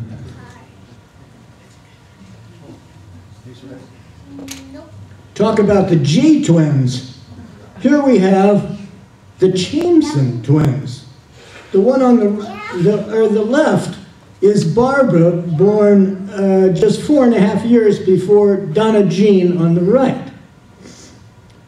In July 1958, their father, Bob Jameson, became the USTTA membership chair, and with his wife Leona's help, increased the membership. Also in '58, he became president of the DC TTA and promoted the 1960 DC US Open. In this photo, as 1959 tournament committee man, he presents a trophy to Eastern Open men's singles finalist Bobby Gusakov. From 1960 to 1964, Chamson was a vice president of the USTTA. It's only natural then that with his interest in table tennis, his daughters got involved. First with his encouragement, then by getting some initial coaching from Jimmy Verta at both his 9th Street and 11th Street DC club. In this photo, the girl being taught is not Donna, but might have been, while the boy on the right is really Billy Kime, who'll be on a US junior team to Russia and play some local mixed doubles events with Donna. By going to a myriad number of tournaments, the Chamson girls improved very quickly. Barbara to make the 1959 US team to the Dortmund, Germany Worlds, and Donna to be ranked for the 1960-61 season #7 among US women, and for the 1963-1964 season #2. Donna had started going to the prestigious Toronto C&E tournament every year as early as 1959, the year Barbara had won her first women's singles there. In 1960, Donna won the Junior Miss over Helen Sabaliauskas, later the Canadian national champion, and in 1964, she took the mixed doubles with Gusakov. The semis of the 1962 US Open Junior Miss saw San Diego prodigy Patty Martinez. Patty Martinez, you here? Yes. Raise your hand. Go ahead. Ah, okay. Sitting next to you. All right. I got to say this. Patty Martinez beat #1 seed Donna in 5, then lost in the final, though, to 14-year-old Connie Mae Stace, later Swiris, an all-A student at Grand Rapids Kelligsville High. Where is she? All right. Stace again beat Martinez. But this time, she lost the final to Donna. Here, 8-time US World Team member Bernie Bouquet is proud to give the rising teenager a helping hand. After all, he partnered Barbara to 3 US national doubles titles. Donna beat Stace to win the Open's under-17s and paired with her to come first in the junior doubles. Here's Donna with her winning 1962 USOTC teammates, Julia Utelionis and Yvonne Kronlage. Yvonne, you're here? Ah, damn, they last.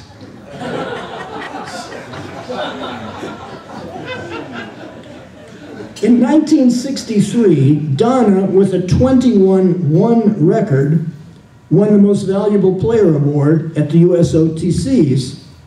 In 1964, 50 years ago? In 1964, at age 17, Donna was not only the US Open women's singles finalist, losing to Californian Valerie Bellini, but the winner of 4 other events, including the women's doubles with Stace and the mixed with Bobby Fields.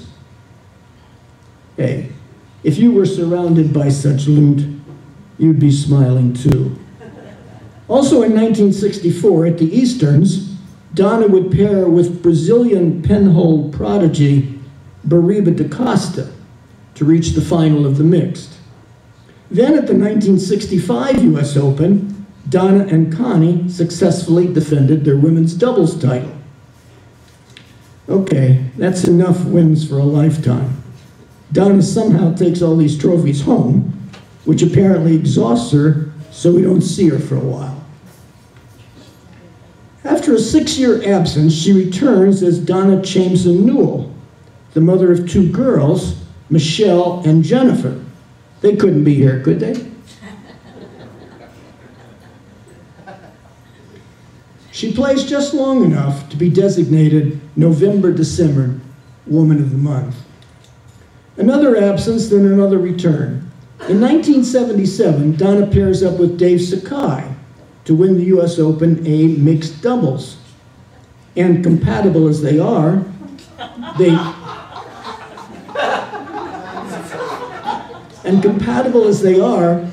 they won't forget how to do it.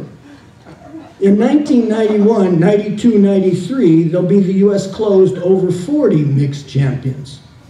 Also in 77, Donna is on the winning C&E women's team with Koi, Kasia Davidovich, and Insa Bhushan. Was it at the 1982 National Sports Festivals or another that Donna wanted to buy a t-shirt that said, "You have a loop and I don't"? Was she disappointed or proud not to have one? In 1985, Dave and Donna decide to pair up for life. Then, during the late 80s, Mrs. Sakai starts to become as much of a Hall of Fame contributor official as a player. In addition to having assisted at the control desk at many important large regional tournaments, she perennially directs US Opens and close, using her telecommunications background in public relations, problem solving, team planning, and major product coordination to make them successes.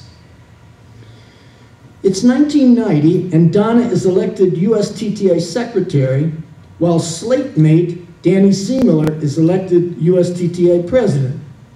She'll serve 6 years. Sounds almost like a jail term. No, she hasn't given up playing. As of January 1994, in the 1994-95 Women's All-American All-Star Series, with 9 tournaments played, Donna was 3rd in point standings, with current national singles champ Amy Finn 1st, and U.S. Olympian Lily Yip just behind her. She was in good company.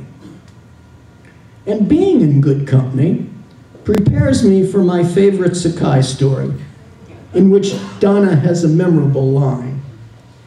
First, I must self-indulgently tell you that this photo of David mirrors exactly my own frame of mind when, with much anticipation, I peep into a Sakai Chewy story. This one happens to be at the 1994 Michael John tournament 20 years ago in the semis of the under 4,200 doubles. Dave is partnered by his usually sweet-tempered wife, Donna, while Dave's longtime antagonist, Lim Ming Chewy, I always called him Ming, is partnered by the generally unflappable Californian, Leon Ruderman. In the 3rd and final game, Ming and Leon have a big lead, 18-10, which they are fast proceeding to blow. At 18-16, Dave loops a ball in his usual fashion, but it reacts so crazily that he quickly looks at his racket and, sure enough, points with his finger to a wet spot there and pleads for understanding. A near gentlemanly discussion follows. Leon, Dave finally says, "You've played this game for 50 years. You know the ball must be wet, otherwise I couldn't miss it so badly."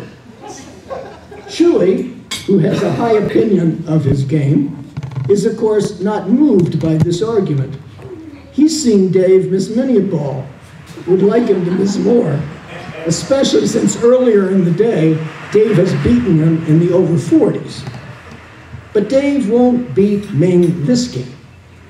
This match is over, or so Chewy thinks, and he's ready to round the table and shake hands, for as he tells me afterwards, the score is not 18-16, but 2019 match point, his team's favor when Dave fingers him. If this disrupting match is indeed over, no one will later be more relieved than the volatile Pat Cox, who on the adjacent table is in the process of losing the first game of his under 2200 final to Suguru Araki, who, as we all know, is fond of showing his own samurai sense of purpose. As headband kerchief secure, he bounds here and there about the court.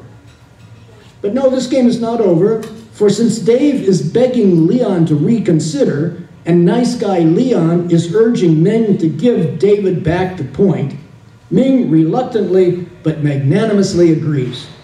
Deuce. 23 all, the score is now to Chewy's best recollection.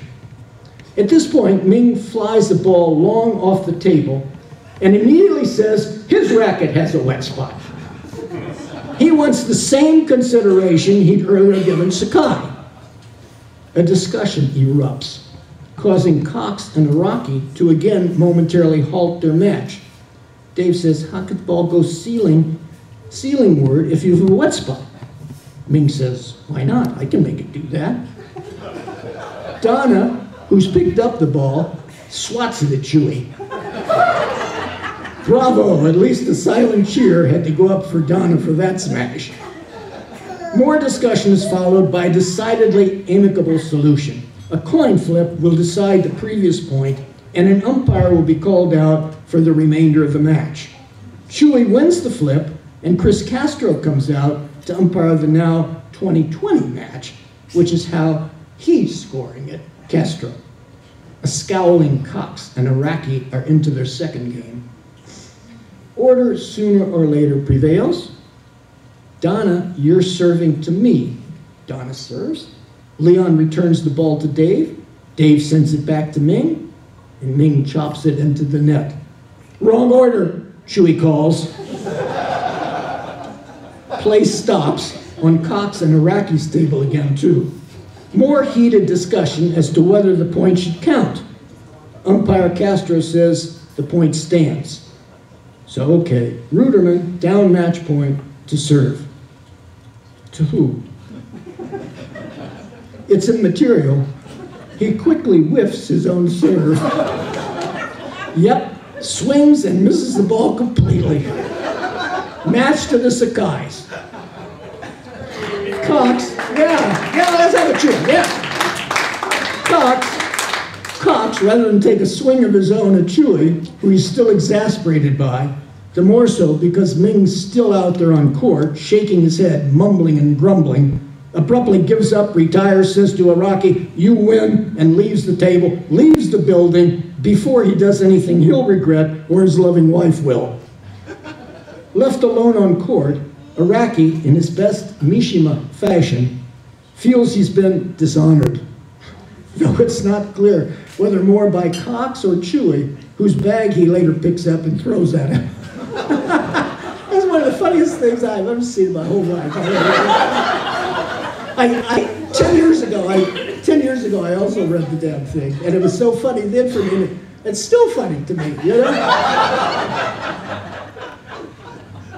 By 1996, both Donna and David have been inducted into the U.S. Table Tennis Hall of Fame, and don't they look pleased? At the 1997 U.S. Open, the strain of having his wife on the executive committee was over for Dave, and now Diana was retired out, see what there was to see with, or more likely without, David. Donna retiring? Not silly from table tennis. What would we do without her? As it happened, she hadn't been playing recently, so what was the point of her trying to play here? But she was retiring, yes, after 30 years at Bell Atlantic. So maybe now, since she'll have so much time on her hands, David, for one, will urge her to do some training. Though, of course, she was not to try training him. At the 2001 Michael John tournament in the quarters of the women's over 40, Michael John himself already has a trophy ready, but right now, it was Donna versus Barbara. Strange, after losing the first, Barbara found herself up 15-5 in the second. Perhaps Donna's mind had momentarily wandered to that Las Vegas country club condo she and Dave were in the process of moving into. After all, it was her job While Dave was at the tables to deal with the contractors, floors had to be fixed, bathroom renovations made, the painting completed, the furniture bought. Anyway, on into the third, the sisters played as they had against one another now for 40 years, right unto this new millennium. One of them would win, 19 in the third. That year at the U.S. Close, Donna lost a close match in the semis of the women's 50s to one of her rivals of the day, Susanna Sanders. But as I said in covering the match, Donna's husband seemed to have no sympathy for her. Not if she expected to win at a big tournament like this without practicing. Just in passing, Dave pointed out to Donna that when Susanna rolled her long pips into Donna's backhand, and Donna not very strategically tried, like her sister Barbara, to push the ball back, she was in trouble. Obviously, the Jameson sisters still needed on occasion, well, someone to tell them what to do. Later at the 2006 December Nationals, though Donna in August had fractured her ankle and had to keep it 6 months in an air cast, she was able to move well enough to defeat Susanna in 4, thanks to a pivotal 13-11 third game. At the 2004 Nationals, with the equipment in the sport ever changing, both Donna and her sister Barbara seemed somewhat at a loss as to what sort of racket they all were using. After an earlier match, Barbara had said, "I couldn't hit off a red side, or maybe it was the black side," replied her coach, critic husband Yaroslav, fond of giving his wife directions. "The red side, Barbara, you picked balls off that." Now in this match, Barbara was saying to Dave, "I thought I used medium pips. I used long pips?" "Yes," said David. "You're a junk player, Barbara." And Donna, who would later say, "I can't read the right spin, can't pick the right shots," wasn't sure what to do with her racket. So she said, "Maybe you should glue me, David." At the 2009 U.S. Closed, Mahin Rufa, a former Iranian national team member, who'd beaten both Barbara and Donna 10 years earlier to win the U.S. Nationals over 50, was still going strong. She certainly knew what kind of racket she was using. Short pips on the forehand, long pips on the backhand. Same old thing. Mahan seemed to have learned a thing or two from fellow native Iranian 2009 Mark Matthews Lifetime Achievement Award winner Hushang Bazorgzadeh. But although Rufa skillfully moved the ball around, in and out, side to side, her semis opponent, Donna, because of her new emphasis on physical conditioning, David's influence no doubt, was able to tough out an 11-9 in the 5th win. In the final, however, Donna fell to Bella Livshin, who proved that she can play as well as she can coach. Said Donna in judicial summation, reminding us of those years she'd been bureaucratically contaminated on the EC, "Bella's too good. She has lots of tools to maximize her chances." Well, more than half a century of tournament play has gone by, and how much really has changed. Dave and Donna just keep going.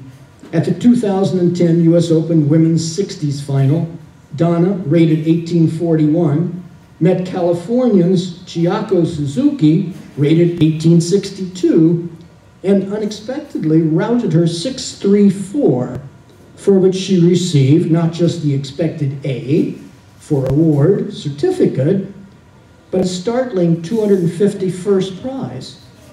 Finally, women are getting their just monetary due, right? So now if Donna keeps playing to age 90, what a bundle she'll have made. Of course, it was Dave who, in winning his counterpart's 60s, got the feature article attention in the Grand Rapids Press. "You're doing Swears?" More than 20 years earlier, Larry Hodges had profiled prolific tournament goers Dave and Donna as the road warriors, the king and queen of the senior circuit. They still are. But tonight, it's Donna who gets and deserves feature attention. Please honor her now this year's Mark Matthews Lifetime Achievement Award winner with a warm round of applause.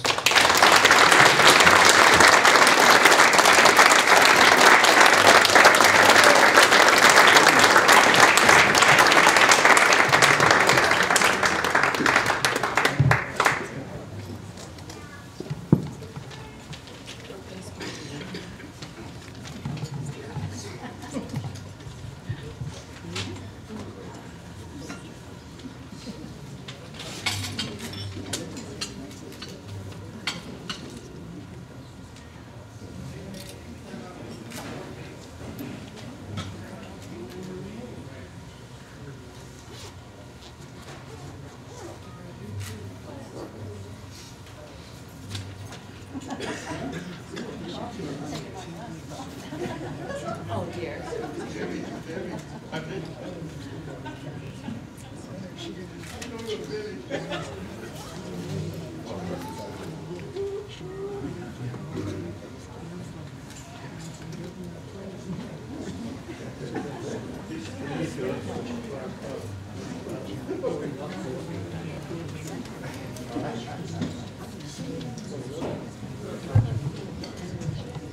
Whew, my goodness, thank you, Tim. That was unbelievable how you remember all those things.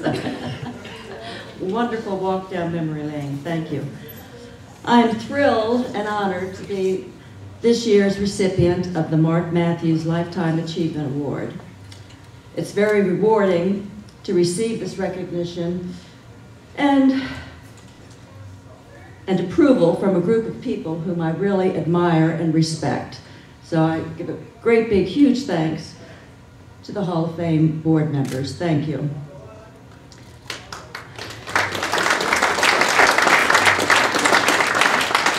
Lifetime achievement, it sounds like I should be old, and I guess I am old, but I don't really feel it, especially tonight. I feel like a kid, and that's really a good part of that has to do with table tennis. We all know it's a sport for all ages. It keeps us young at heart, fast on our feet, quick thinking, and it helps us age gracefully, I think. I am blessed to have lots of family here tonight. My beautiful daughters, Michelle and Jennifer. My son-in-law, Paul, yes. My adorable sleeping grandson, Ben. My sisters, Barbara and honorary sister, Yvonne. And of course, my charming husband and doubles partner, David. I am so grateful. Don't do that for him.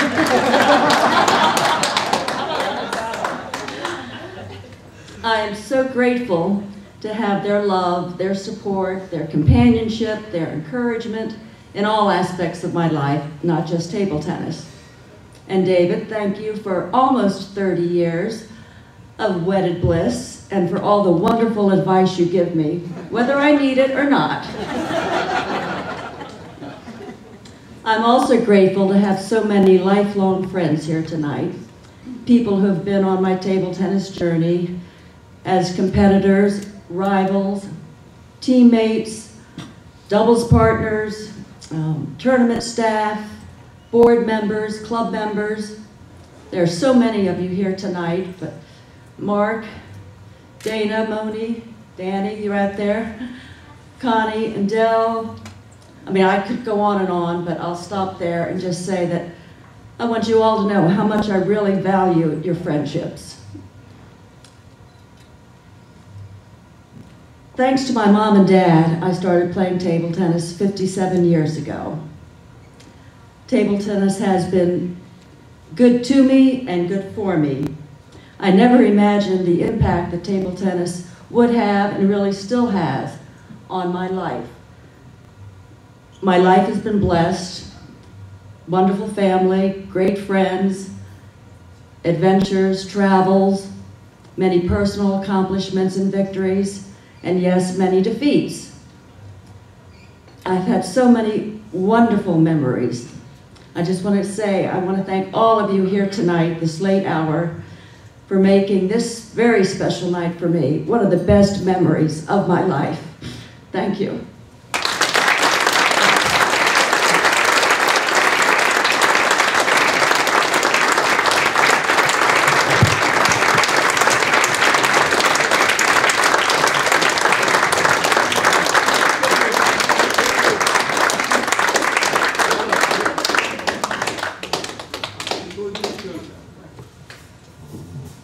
Thank you all for coming. I hope we'll all be back here again next year. Okay.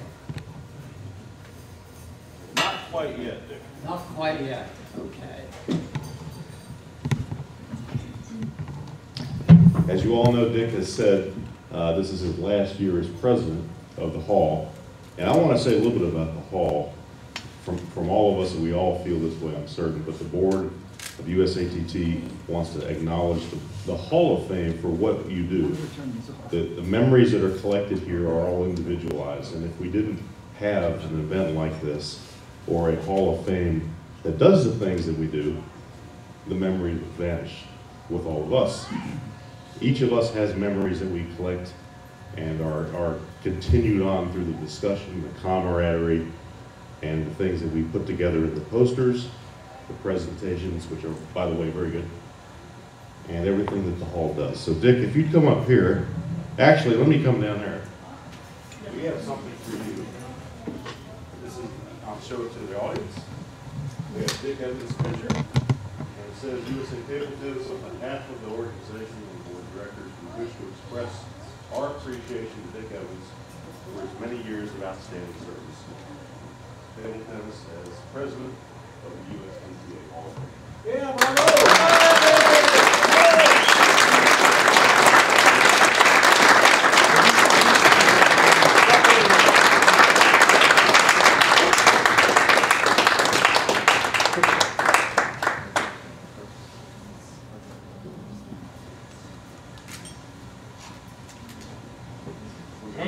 And he's so ugly and mean, too. Merry Christmas to everybody.